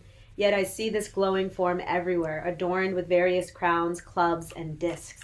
You are the supreme primal objective. You are the ultimate resting place of all this universe. You are inexhaustible and you are the oldest. You are the maintainer of the eternal religion, the personality of Godhead. This is my opinion. You are without origin, middle, or end. Your glory is unlimited. You have numberless arms, and the sun and moon are your eyes. I see you with blazing fire coming forth from your mouth, burning this entire universe by your own radiance. Although you are one, you spread throughout the sky and the planets and all space between. O Great One, seeing this wondrous and terrible form, all the planetary systems are perturbed. All the hosts of demigods are surrendering before you and entering into you. Some of them, very much afraid, are offering prayers with folded hands. Hosts of great sages and perfected beings crying, "All peace," are praying to you by singing the Vedic hymns. All the various manifestations of Lord Shiva, the Adityas, the Vasyus, the Sadyas, the Vishvadevas, the two Asvis, the Maruts, the forefathers, the Gandharvas, the Yakshas, the Asuras, and the perfected demigods are beholding you in wonder. Almighty armed one, all the planets with their demigods are disturbed at seeing your great form with its many faces, eyes, arms, thighs, legs, and bellies, and your many terrible teeth. And as they are disturbed, so am I. O all-pervading Vishnu, as I see you with your many radiant colors touching the sky, your gaping mouths and your great glowing eyes, my mind is perturbed by fear. I can no longer maintain my steadiness or equilibrium of mind. O Lord of Lords, O refuge of the worlds, please be gracious to me. I cannot keep my balance, seeing thus your blazing death-like faces and awful teeth. In all directions I am bewildered. All the sons of Dhritarashtra, along with their allied kings, and Bhishma, Drona, Karna, and our chief soldiers also, are rushing into your fearful mouths, and some I see trapped with heads smashed between your teeth. As the many waves of the rivers flow into the ocean, so do all these great warriors entering your blazing mouths. I see all people rushing full speed into your mouths, as moths dash to destruction in a blazing fire. O Vishnu, I see you devouring all people from all sides with your flaming mouths, covering all the universe with your effulgence. You are manifest with terrible scorching rays. O Lord of Lords, so fierce a form, please tell me who you are. I offer my obeisances unto you. Please be gracious to me. You are the primal Lord. I want to know about you, for I do not know what your mission is. The Supreme Personality of God had said, "Time I am, the great destroyer of the worlds, and I have come here to destroy all people. With the exception of you, the Pandavas, all the soldiers here on both sides will be slain. Therefore, get up. Prepare to fight and win glory. Conquer your enemies and enjoy a flourishing kingdom. They are already put to death by my arrangement. O you, O Sabyasachi, can be but an instrument in the fight. Drona, Bhishma, Jayadratha, Karna, and the other great warriors have already been destroyed by me. Therefore, kill them, and do not be disturbed. Simply fight, and you will vanquish your enemies in battle." Sanjaya said to Dhritarashtra, O king, after hearing these words from the Supreme Personality of Godhead, the trembling Arjuna offered obeisances with folded hands again and again. He fearfully spoke to Lord Krishna in a faltering voice as follows. Arjuna said, O master of the senses, the world becomes joyful upon hearing your name, and thus everyone becomes attached to you. Although the perfected beings offer you their respectful homage, the demons are afraid and they flee here and there, and this is rightly done. O great one, greater even than Brahma, you are the original creator. Why then should they not offer their respectful obeisances unto you? O limitless one, God of gods, refuge of the universe, you are the invincible source, the cause of all causes, transcendental to this material manifestation. You are the original personality of Godhead, the oldest, the ultimate sanctuary of this manifested cosmic world. You are the knower of everything, and you are all that is knowable. You are the supreme refuge above the material modes. O limitless form, this whole cosmic manifestation is pervaded by you. You are air, and you are the supreme controller. You are fire, you are water, and you are the moon. You are Brahma, the first living creature, and you are the great-grandfather. I therefore offer my respectful obeisances unto you 1,000 times, and again, and yet again. Obeisances to you from the front, from behind, and from all sides. O unbounded power, you are the master of limitless might. You are all-pervading, and thus you are everything. Thinking of you as my friend, I have rashly addressed you, O Krishna, O Yadava, O my friend, not knowing your glories. Please forgive me whatever I may have done in madness or in love. I have dishonored you many times, jesting as we relaxed, lay on the same bed, or sat or ate together, sometimes alone and sometimes in front of many friends. O infallible one, please excuse me for all those offenses. You are the father of this complete cosmic manifestation, of the moving and the non-moving. You are its worshipful chief, the supreme spiritual master. No one is equal to you, nor can anyone be one with you. How then could there be anyone greater than you within the three worlds, O Lord of immeasurable power? You are the supreme Lord, to be worshipped by every living being. Thus I fall down to offer you my respectful obeisances and ask your mercy. As a father tolerates the impudence of his son, a friend the impertinence of a friend, or a husband the familiarity of his wife, please tolerate the wrongs I may have done you. After seeing this universal form, which I have never seen before, I am gladdened, but at the same time my mind is disturbed with fear. Therefore, please bestow your grace upon me and reveal again your form as the personality of Godhead, O Lord of Lords, O abode of the universe. O universal form, O thousand-armed Lord, I wish to see you in your four-armed form, with helmeted head and with club, wheel, conch, and lotus flower in your hands. I long to see you in that form. The Supreme Personality of Godhead said, My dear Arjuna, happily have I shown you, by my internal potency, this supreme universal form within the material world. No one before you has ever seen this primal form, unlimited and full of glaring effulgence. O best of the Kuru warriors, no one before you has ever seen this universal form of mine, for neither by studying the Vedas, nor by performing sacrifices, nor by charity, nor by pious activities, nor by severe penances can I be seen in this form in the material world. You have been perturbed and bewildered by seeing this horrible feature of mine. Now let it be finished. My devotee, be free again from all disturbances.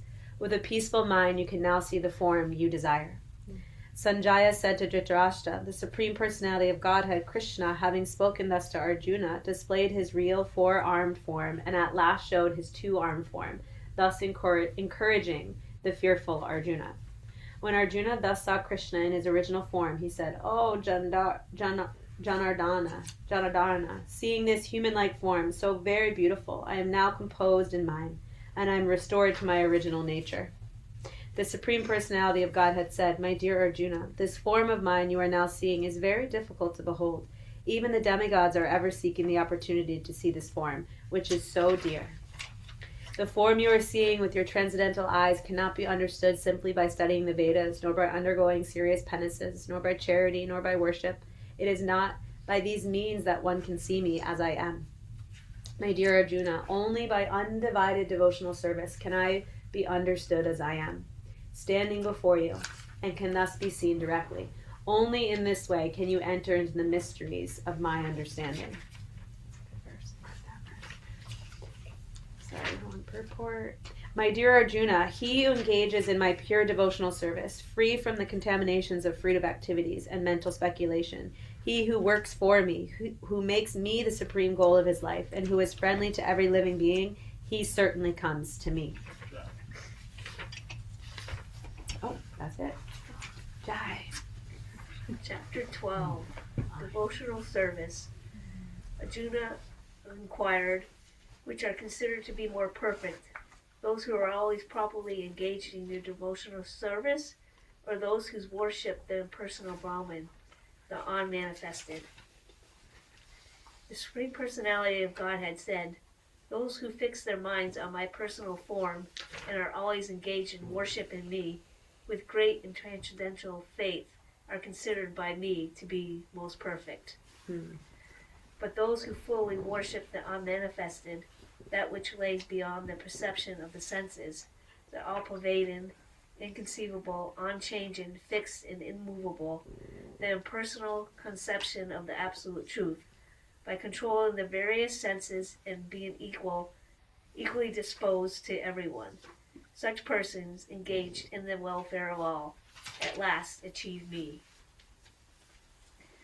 For those whose minds are attached to the unmanifested, impersonal feature of the Supreme, advancement is very troublesome.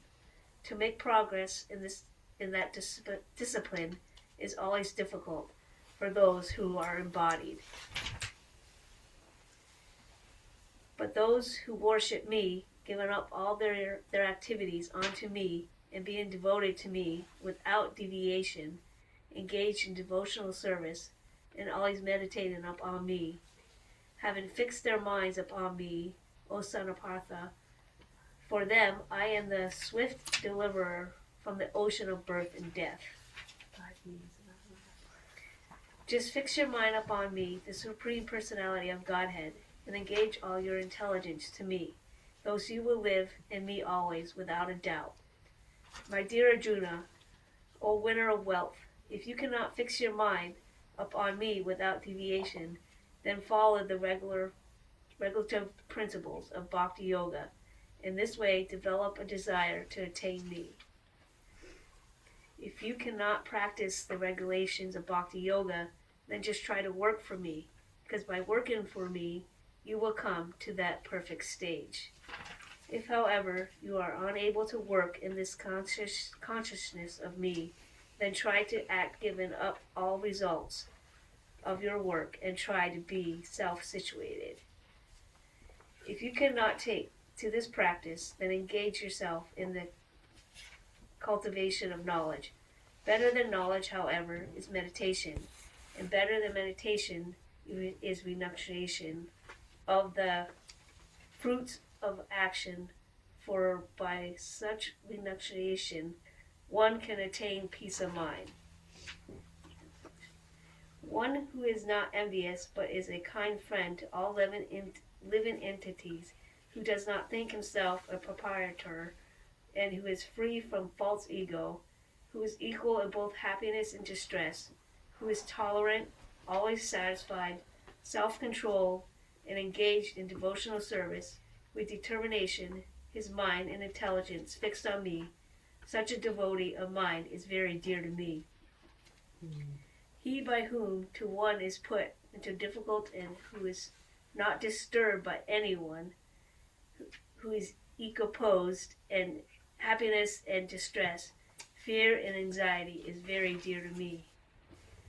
My devotee who is not dependent on the ordinary course of activities, who is pure, expert, without cares, free from all pains, and not striving for some result, is very dear to me.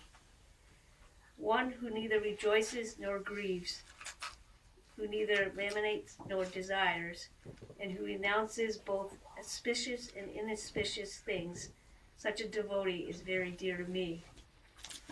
One who is equal to friends and enemies, who is equiposed in honor and dishonor, heat and cold, happiness and distress, fame and infamy, who is always free from contaminating association, always silent and satisfied with anything, who doesn't care for any residence, who is fixed in knowledge, and who is engaged in devotional service, such a person is very dear to me. Those who follow this imperishable path of devotional service and who completely engage themselves with faith, making me the supreme goal, are very, very dear to me. Wow, absolutely. Nancy, do you want to read? Sure, thank you. Chapter 13, Nature, the Enjoyer, and Consciousness. Arjuna said, "Oh, my dear Krishna, I wish to know about Prakriti, Purusha, and the field, and the knower of the field, and the knowledge, and the object of knowledge. The Supreme Person of Godhead said, this body, O son of Kunti, is called the field, and the one who knows the body is called the knower of the field. O scion of Bharata, you should understand that I am also the knower of all bodies, and to understand this body and its knower is called knowledge. That is my opinion. Now, please hear my brief description of this field of activity and how it is constituted, what its changes are, whence it is produced, who that knower of the field of activities is, and what his influences are. That knowledge of the field of activities and the knower of the activities is described by various sages in various Vedic writings. It is especially presented in the Vedanta Sutra with all reasoning as to cause and effect. The five great elements, false ego, intelligence, the unmanifested, the 10 senses in the mind, the 5 sense objects, desire, hatred, happiness, distress, the aggregate, the life sentence, and the convictions, all these are considered in summary to be the field of activities and its interactions.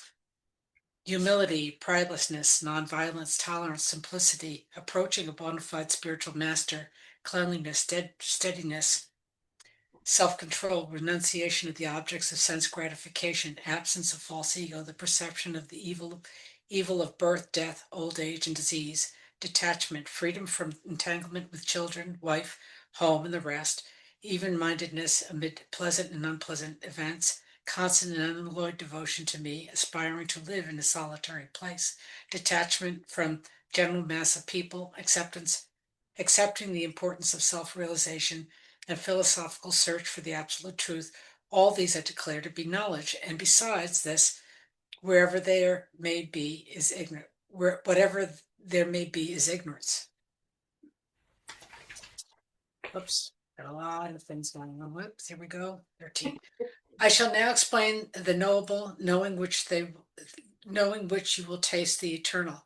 Brahman, the spirit, the beginningless, the subordinate to me, lies beyond the cause, the effect of this material world. Everywhere are his hands and legs, his eyes, head, and faces, and he has ears everywhere. In this way, the supersoul exists, pervading everything. The supersoul is the original source of all senses, yet he is without senses. He is unattached, although he is the maintainer of all living beings. He is transcendent, he transcends the modes of nature, and at the same time, he is the master of all the modes of material nature. The supreme truth exists outside and inside of all living beings, the moving and the non-moving. Because he is subtle, he is beyond the power of the material senses to see or to know. Although far, far away, he is also near to all. Although supreme supersoul appears to be divided among all beings, he is never divided. He is situated as one. Although he is the maintainer of every living entity, it is to be understood that he devours and develops all. He is the source of light in all luminous objects. He is beyond the darkness of matter and is unmanifested. He is knowledge. He is the object of knowledge, and he is the goal of knowledge. He is situated in everyone's heart. Thus, the field of activities, the body, the knowledge, and the knowable have been summarily described by me. Only my devotees can understand this thoroughly and thus attain to my nature. Material nature and the living entities should be understood to be beginningless. Their transformations in the modes of matter are products of material nature. Nature is said to be the cause of all material causes and effects, whereas the living entity is the cause of the various sufferings and enjoyments in this world. The living entity in material nature thus follows the ways of life, enjoying the 3 modes of nature. This is due to the association with that material nature. Thus he meets with good and evil amongst various species. Yet in his mind there is another, a transcendental enjoyer, who is a Lord, the supreme proprietor, who exists as the overseer and permitter, and who is known as the Supersoul. One who understands this philosophy concerning material nature, the living entity, and the interaction of the modes of nature is sure to attain liberation. He will not take birth here again, regardless of his present condition. Some perceive the supersoul within themselves through meditation, others through the cultivation of knowledge, and still others through working without fruitive desires.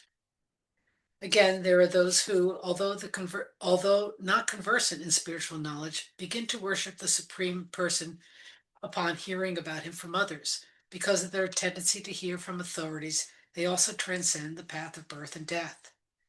O chief of the Bharatas, know that whatever you see in existence, both the moving and the non-moving, is only a combination of the field of activities and the knower of the field.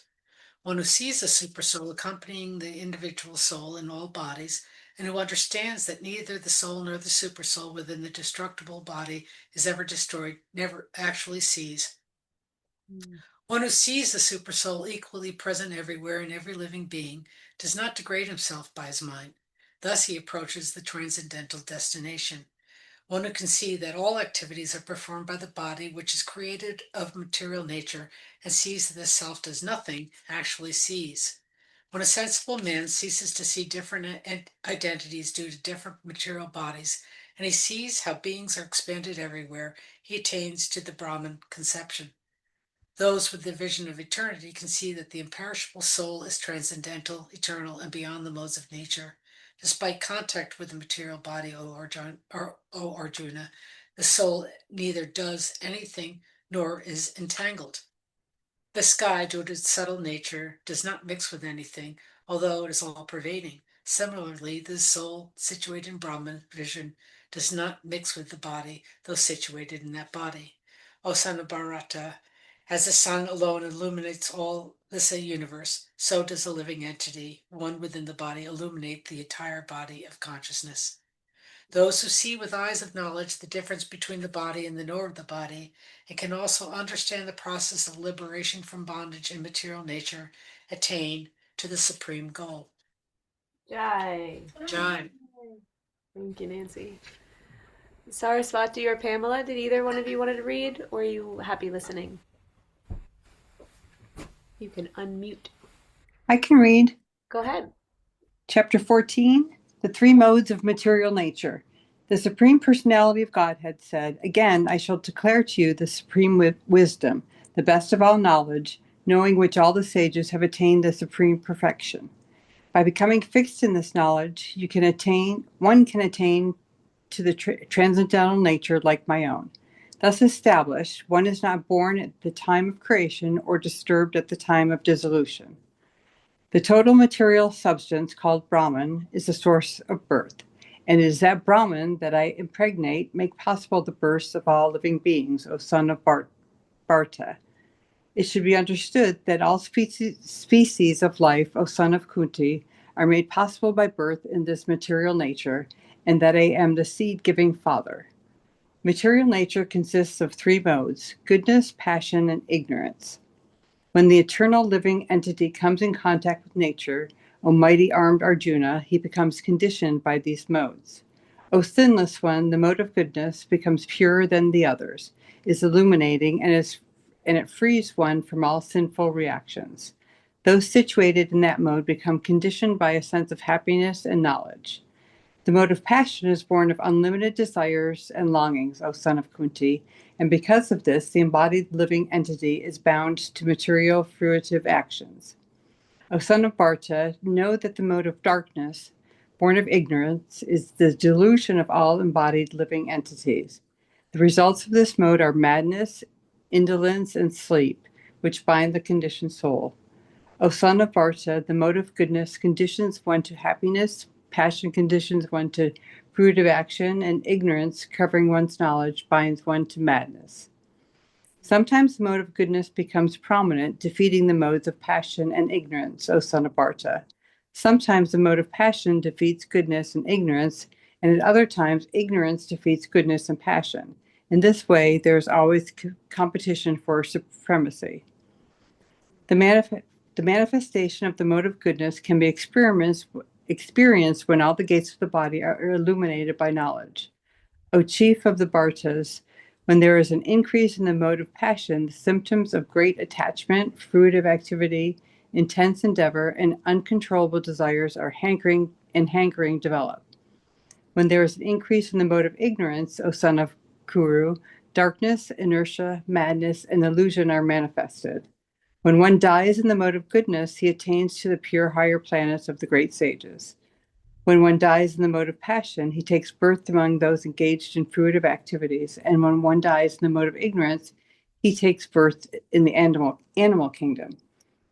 The result of pious action is pure and is said to be in the mode of goodness, but action done in the mode of passion results in misery, and action performed in the mode of ignorance results in foolishness. From the mode of goodness, real knowledge develops. From the mode of passion, greed develops, and from the mode of ignorance, develop foolishness, madness, and illusion. Those situated in the mode of goodness gradually go upward to the higher planets. Those in the mode of passion live on the earthly planets, and those in the abominable mode of ignorance go down to the hellish worlds. When one properly sees that in all activities no other performer is at work than these modes of nature, and he knows the Supreme Lord, who is transcendental to all these modes, he attains my spiritual nature. When the embodied being is able to transcend these three modes associated with the material body, he can become free from birth, death, and old age and their distresses, and can enjoy nectar even in this life.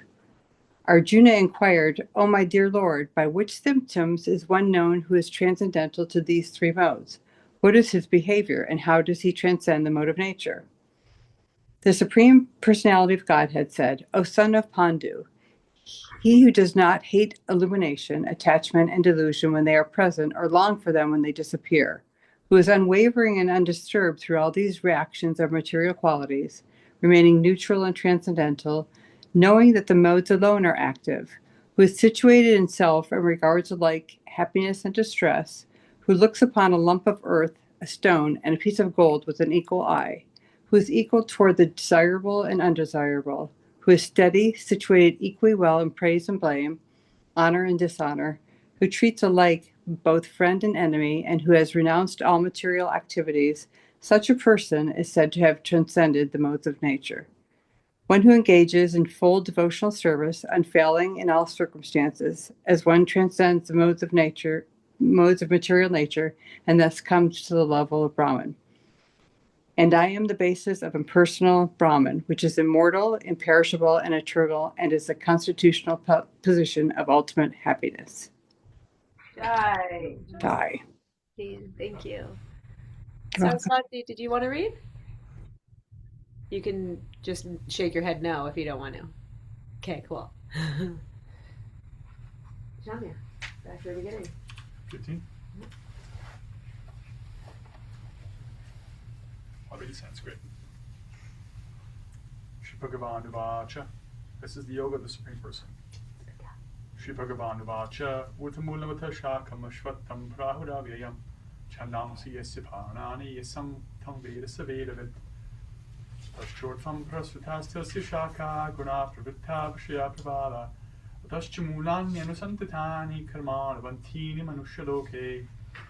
Rupamasye Yatatopalapite Nato Nachadir Nacha Sampratishta Ashvattamenam Suvirutmulam Sangvashastrena Dirtena Chitva Tatapadam Tat Parimargitavyam Yasmin Gita Nanivartanti Puya Nivcharyam Purusham Prapadye Tapravitiv Prasruta Purani Nirmana Moha Chitasangadosha Athyatma Nitya Vinavrittikama Vandvaya Vimukta Sukitoka Sanyaya Gachanti Mutaf Padam Abhyayam Tat Natad Pasite Suryo Nashashanko Napavakaha Yad Kutva Nanivatante Tadpama Paramam Mama Mamai Vamsho Jiva Loke Jiva Puta Sanatanaha Manashashani Indriyani Prakristani Karshati Sharirangat Avapnoti Chapyut Kramatishvaraha Prahit Vaitani Samyati Vayurgantani Vashayat Shrotram Chakshusparshanam Charasanam Khranam Evacha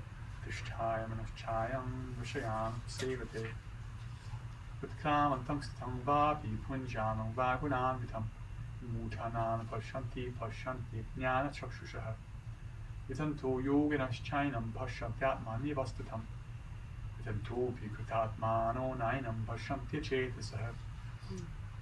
Yet Ardit Tigatam Pedro, Digit Pass, Yet Tekinam, Yet Chandramas, Yet Chagna, Tat Pedro, Vitimanakam.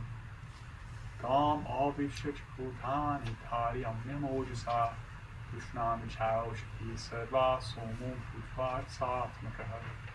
Aham Vaishvanaro Putva Praninam Deha Ashutha. Anapanasnai Tafchanyanam Chaturdatam. Svadosya Chaham Hatisannivishto Mattasvitirjnanam Apohanamcha. Vedaishya Sarvairahamiva Vedyo Vedanta Krudveda Vedeva Chaham.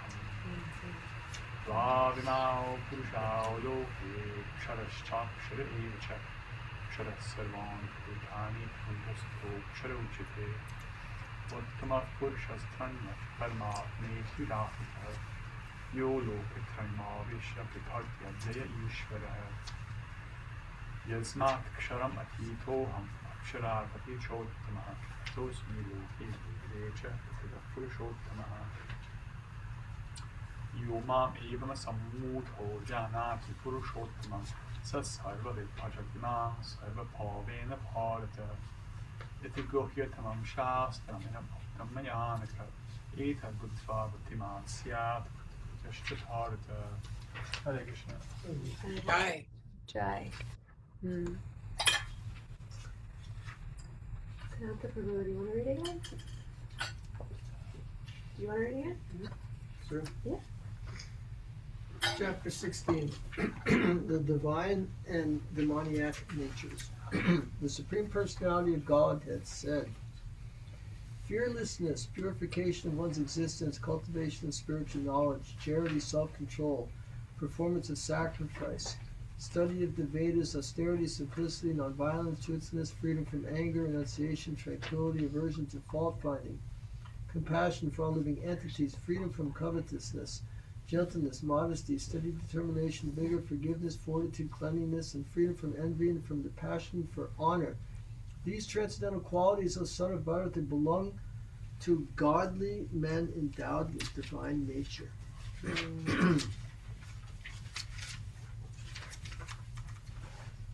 Pride, arrogance, conceit, anger, harshness, and ignorance. These qualities belong to those of demoniac nature, O son of Krita. The transcendental qualities are conducive to liberation, whereas the demoniac qualities make for bondage. Do not worry, O son of Pandu, for you are born with the divine qualities. O son of Prita, in this world there are two kinds of created beings. One is called the divine and the other the demoniac. I have already explained to you at length the divine qualities. Now hear from me of the demoniac. Those who are demoniac do not know what is to be done and what is not to be done. Neither cleanliness, nor proper behavior, nor truth is found in them. They say that this world is unreal, with no foundation, no God in control. They say it is produced of sex desire and has no cause other than lust. Following such conclusions, the demoniac, who are lost to themselves and who have no intelligence, engage in unbeneficial, horrible works meant to destroy the world. Taking shelter of insatiable lust and absorbed in the conceit of pride and false prestige, the demoniac thus illusioned are always sworn to unclean work, attracted by the impermanent. They believe that to gratify the senses is the prime necessity of human civilization. Thus, until the end of life, their anxiety is immeasurable. Bound by a network of hundreds of thousands of desires and absorbed in lust and anger, they secure money by illegal means for sense gratification. The demoniac person thinks, so much wealth do I have today, and I will gain more according to my schemes. So much is mine now, and it will increase in the future, more and more. He is my enemy, and I have killed him. And my other enemies will also be killed. I am the Lord of everything. I am the enjoyer. I am perfect, powerful, and happy. I am the richest man surrounded by aristocratic relatives. There is none so powerful and happy as I am. I shall perform sacrifices. I shall give some charity, and thus I shall rejoice. In this way, such persons are deluded by ignorance. Thus perplexed by various anxieties and bound by a network of illusions, they become too strongly attached to sense enjoyment and fall down into hell. Self-complacent and always impudent, deluded by wealth and false prestige, they sometimes proudly perform sacrifices in name only, without following any rules or regulations. Bewildered by false egos, strength, pride, lust, and anger, the demons become envious of the Supreme Personality of Godhead, who is situated in their own bodies and in the bodies of others, and blaspheme against the real religion. Those who are envious and mischievous, who are the lowest among men, are perpetually cast into the ocean of material existence, into various demoniac species of life. Attaining repeated birth amongst the species of demoniac life, O son of Kunti, such persons can never approach me. Gradually they sink down to the most abominable type of existence. There are 3 gates leading to this hell: lust, anger, and greed. Every sane man should give these up, for they lead to the degradation of the soul. The man who has escaped these 3 gates of hell, O son of Kunti, performs acts conducive to self-realization, and thus gradually attains the supreme destination. He who discards scriptural injunctions and acts according to his own whims attains neither perfection nor happiness to the supreme destination. One should therefore understand what is duty and what is not duty by the regulations of the scriptures. Knowing such rules and regulations, one should act so that he may gradually be elevated. Jai. Sure, yes. Chapter 17, The Divisions of Faith. Arjuna inquired, O Krishna, what is the situation of those who do not follow the principles of Scripture, but worship according to their own imagination? Are they in goodness, in passion, or in ignorance?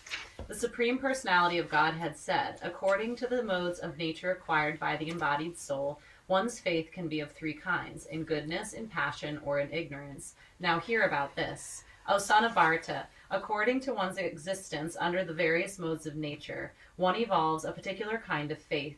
The living being is said to be of a particular faith according to the modes he has acquired.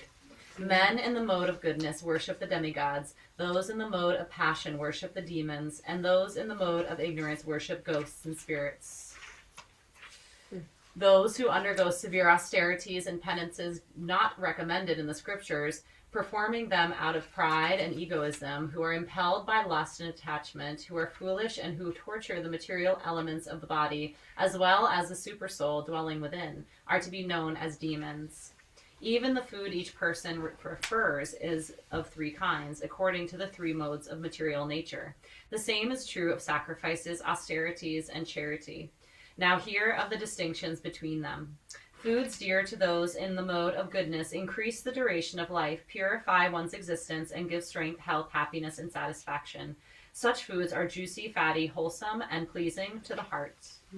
Foods that are too bitter, too sour, salty, hot, pungent, dry, and burning are dear to those in the mode of passion. Such foods cause distress, misery, and disease. Food prepared more than 3 hours before being eaten, food that is tasteless, decomposed, and putrid, and food consisting of remnants and untouchable things is dear to those in the mode of darkness. Of sacrifices, the sacrifice performed according to the directions of Scripture as a matter of duty by those who desire no reward is of the nature of goodness. But the sacrifice performed for some material benefit or for the sake of pride, O chief of the Bhartas, you should know to be in the mode of passion.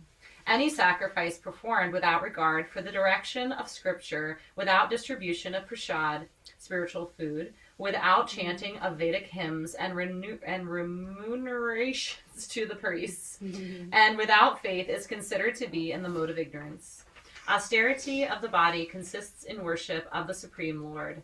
The Brahmanas, the spiritual master, and superiors like the father and mother, and in cleanliness, simplicity, celibacy, and nonviolence.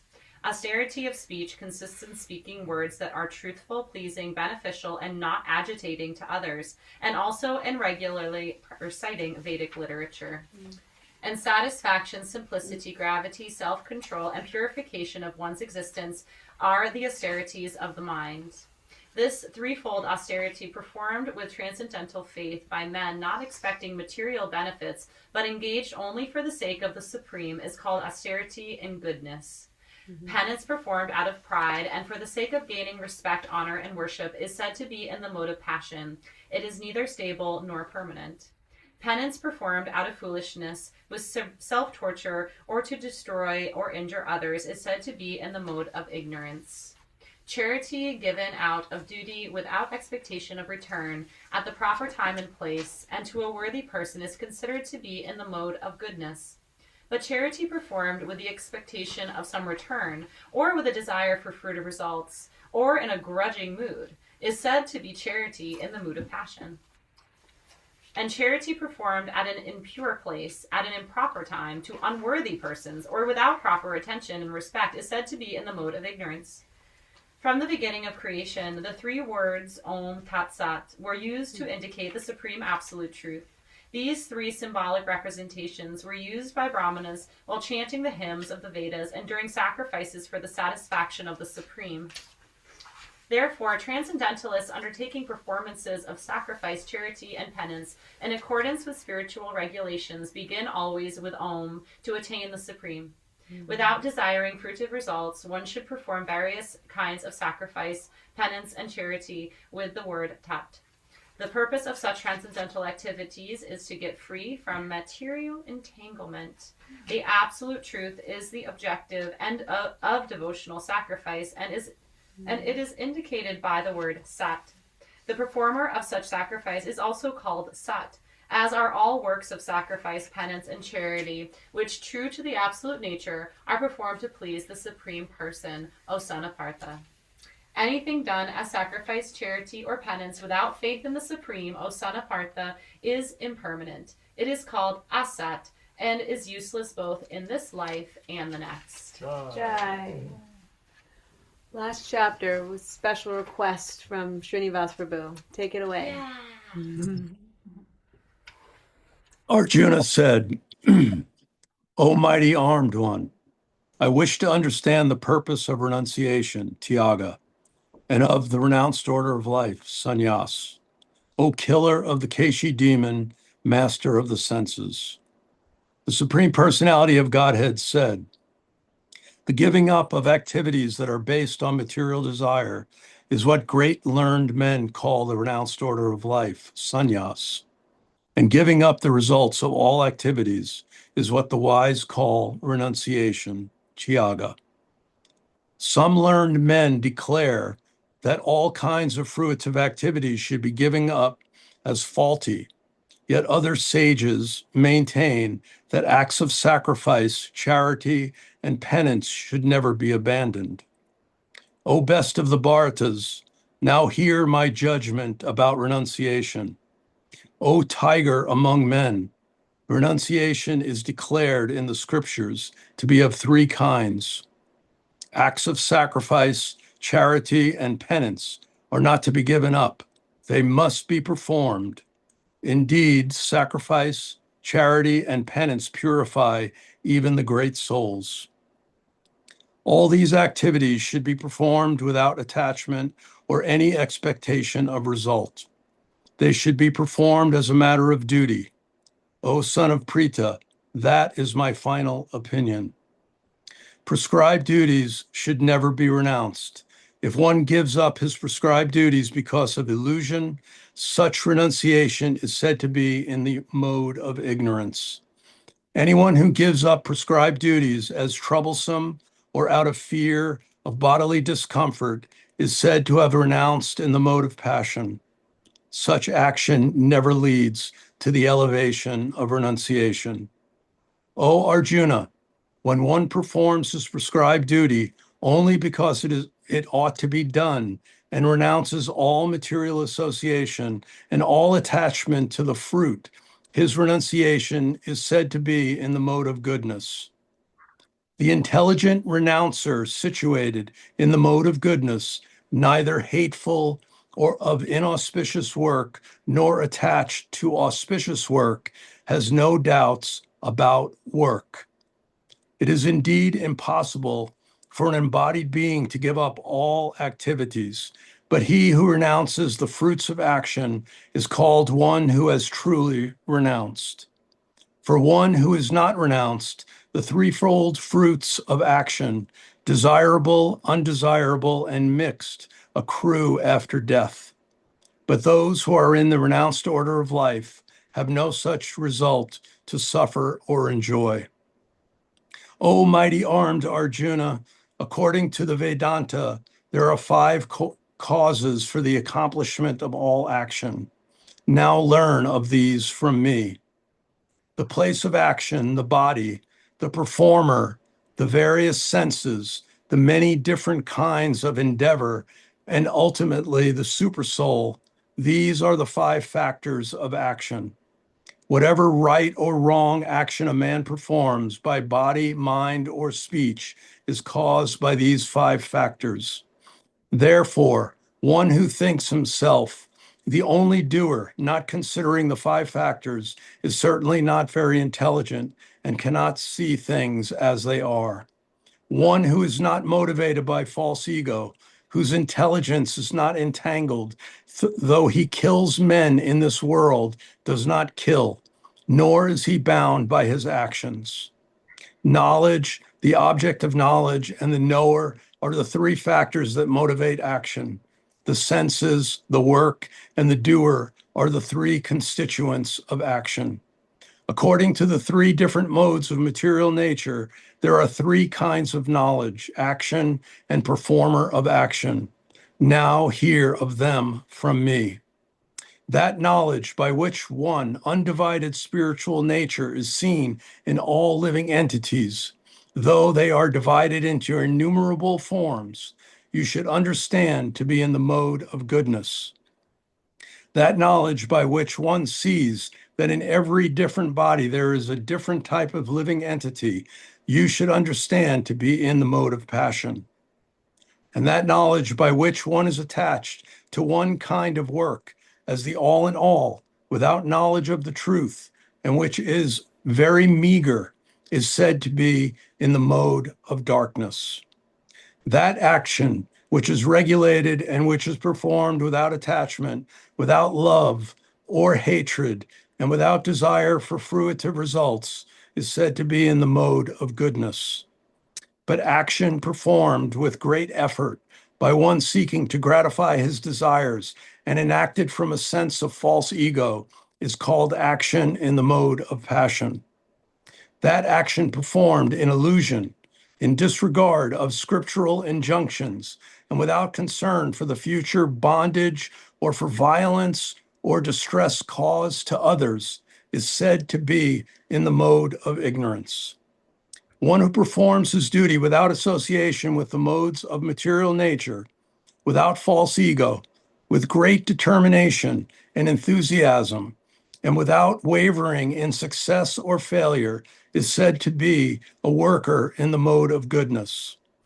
The worker who is attached to work and the fruits of work, desiring to enjoy these fruits, and whose is greedy, always envious, impure, and moved by joy and sorrow, is said to be in the mode of passion. The worker who is always engaged in work against the injunctions of the scripture, who is materialistic, obstinate, cheating, and expert in insulting others, and who is lazy, always morose, and procrastinating, is said to be a worker in the mode of ignorance. O winner of wealth, now please listen as I tell you in detail of the different kinds of understanding and determination according to the three modes of material nature. O son of Pritha, that understanding by which one understands what ought to be done and what ought not to be done, what is to be feared and what is not to be feared, what is binding and what is liberating, is in the mode of goodness. O son of Pritha, that understanding which cannot distinguish between religion and irreligion, between action that should be done and action that should not be done, is in the mode of passion. That understanding which considers irreligion to be religion and religion to be irreligion, under the spell of illusion and darkness, and strives always in the wrong direction, O Partha, is in the mode of ignorance. O son of Pritha, that determination which is unbreakable, which is sustained with steadfastness by yoga practice, which thus controls the activities of the mind, life, and senses, is determination in the mode of goodness. But that determination by which one holds fast to fruitive results in religion, economic development, and sense gratification is of the nature of passion, O Arjuna. And that determination which cannot go beyond dreaming, fearfulness, lamentation, moroseness, and illusion, such unintelligent determination, O son of Pritha, is in the mode of darkness. O best of the Bharatas, now please hear from me about the three kinds of happiness by which the conditioned soul enjoys, and by which he sometimes comes to the end of all distress. That which in the beginning may be just like poison, but at the end is just like nectar, and which awakens one to self-realization, is said to be happiness in the mode of goodness. That happiness which is derived from contact of the senses with their objects, and which appears like nectar at first, but poison at the end, is said to be of the nature of passion. And that happiness which is blind to self-realization, which is delusion from beginning to end, and which arises from sleep, laziness, and illusion, is said to be of the nature of ignorance. There is no such being existing either here or among the demigods in the higher planetary systems, which is freed from these three modes born of material nature. Brahmins, Kshatriyas, Vaishyas, and Sudras are distinguished by the qualities born of their own natures in accordance with the material modes, O chastiser of the enemy. Peacefulness, self-control, austerity, purity, tolerance, honesty, knowledge, wisdom, and religiousness. These are the natural qualities by which the Brahmanas work. Heroism, power, determination, resourcefulness, courage in battle, generosity, and leadership are the natural qualities of work for the Kshatriyas. Farming, cow protection, and business are the natural work for the Vaishyas, and for the Sudras, there are labor and service to others. By following his qualities of work, every man can become perfect. Now please hear from me how this can be done. By worship of the Lord, who is the source of all beings and who is all pervading, a man can attain perfection through performing his own work. It is better to engage in one's own occupation, even though one may perform it imperfectly, than to accept another's occupation and perform it perfectly. Duties prescribed according to one's nature are never affected by sinful reactions. Every endeavor is covered by some fault, just as fire is covered by smoke. Therefore, one should not give up the work born of his nature. O son of Kunti, even if such work is full of fault. One who is self-controlled and unattached, and who disregards all material enjoyments, can obtain, by practice of renunciation, the highest perfect stage of freedom from reaction. O son of Kunti, learn from me how one who has achieved this perfection can attain to the supreme perfectional stage, Brahman, the stage of highest knowledge, by acting in the way I shall now summarize. Being purified by his intelligence and controlling the mind with determination, giving up the objects of sense gratification, being free from attachment and hatred, one who lives in a secluded place, who eats little, who controls his body, mind, and power of speech, who is always in trance and is detached, free from false ego, false strength, false pride, lust, anger, and acceptance of material things, free from false proprietorship, and peaceful. Such a person is certainly elevated to the position of self-realization. One who is thus transcendentally situated at once realizes the supreme Brahman and becomes fully joyful. He never laments or desires to have anything. He is equally disposed towards every living entity. In that state, he attains pure devotional service unto me. One can understand me as I am, as the Supreme Personality of Godhead, only by devotional service. And when one is in full consciousness of me by such devotion, he can enter into the kingdom of God. Though engaged in all kinds of activities, my pure devotee under my protection reaches the eternal and imperishable abode by my grace. In all activities, just depend upon me and work always under my protection. In such devotional service, be fully conscious of me. If you become conscious of me, you will pass over all the obstacles of conditioned life by my grace.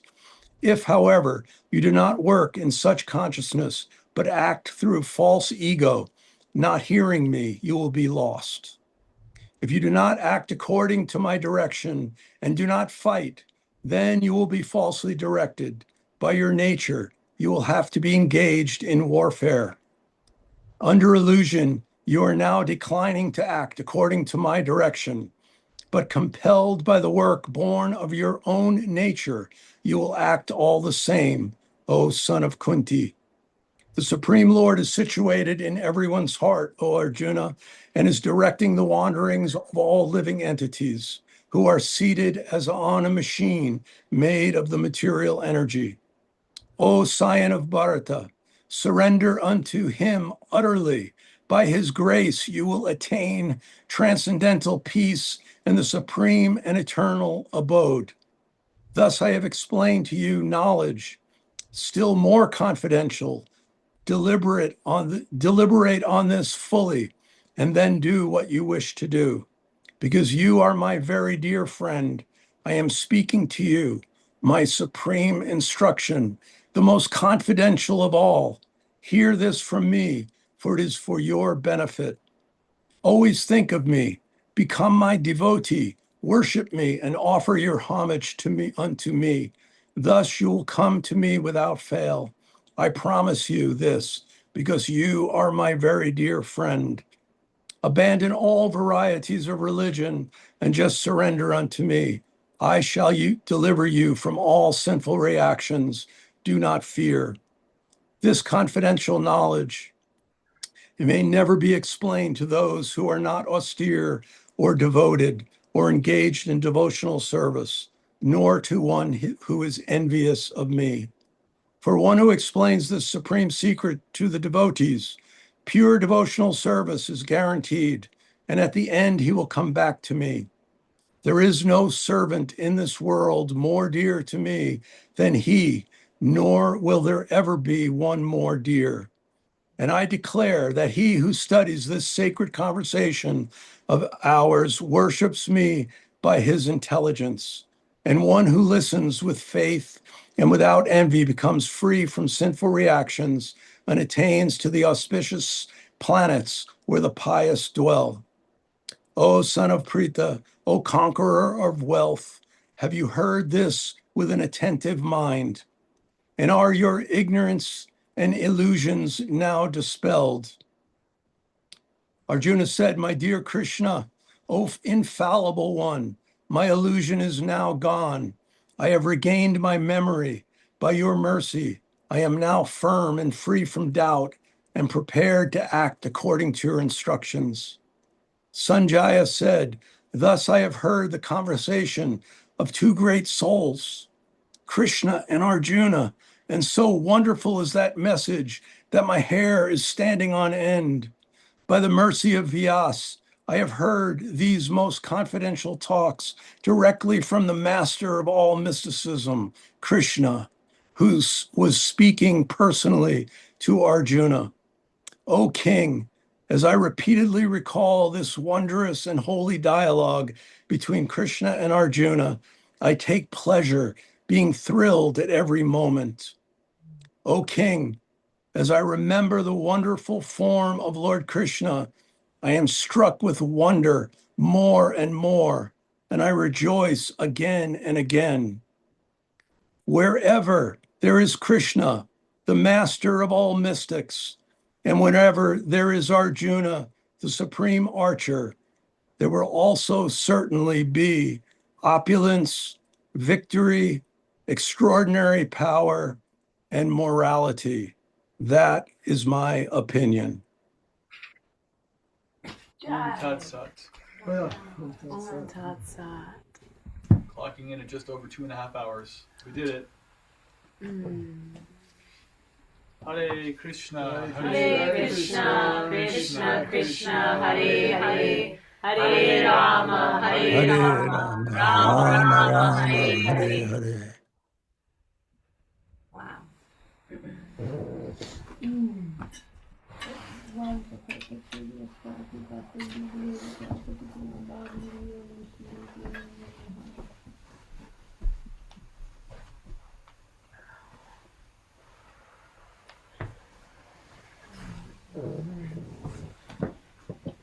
How do you feel? Good. Thank you all so much for joining us, for attentively listening and hearing and reading and sharing. How beautiful to share in this all together. You're welcome, Pamela. Thank you. Thank you guys so Thank much. you so much. I feel like I clean my insides. Right. Right? The insides are clean. A little scrubbing.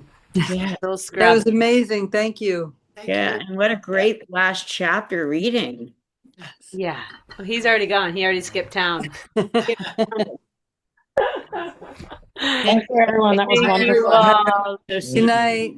Good night. And hi, Julia in Denver. I listened to I can't remember her name, Jyoti. She did it all the way through in Sanskrit. It was my first time hearing it all in Sanskrit. Amazing. So you listened to the whole Bhagavad Gita twice today? Yep. Wow. So I am here. This is what I'm doing here. Your spiritual sabbatical. That's amazing. Amazing. Hare Krishna. What an inspiration. Guys, yeah. Missing and loving you. Haribol, sweet souls, Tanya, Frank, Shanti, Saraswati. Mwah. So much love to you all. Love you. Bye bye. Love you. Night, night.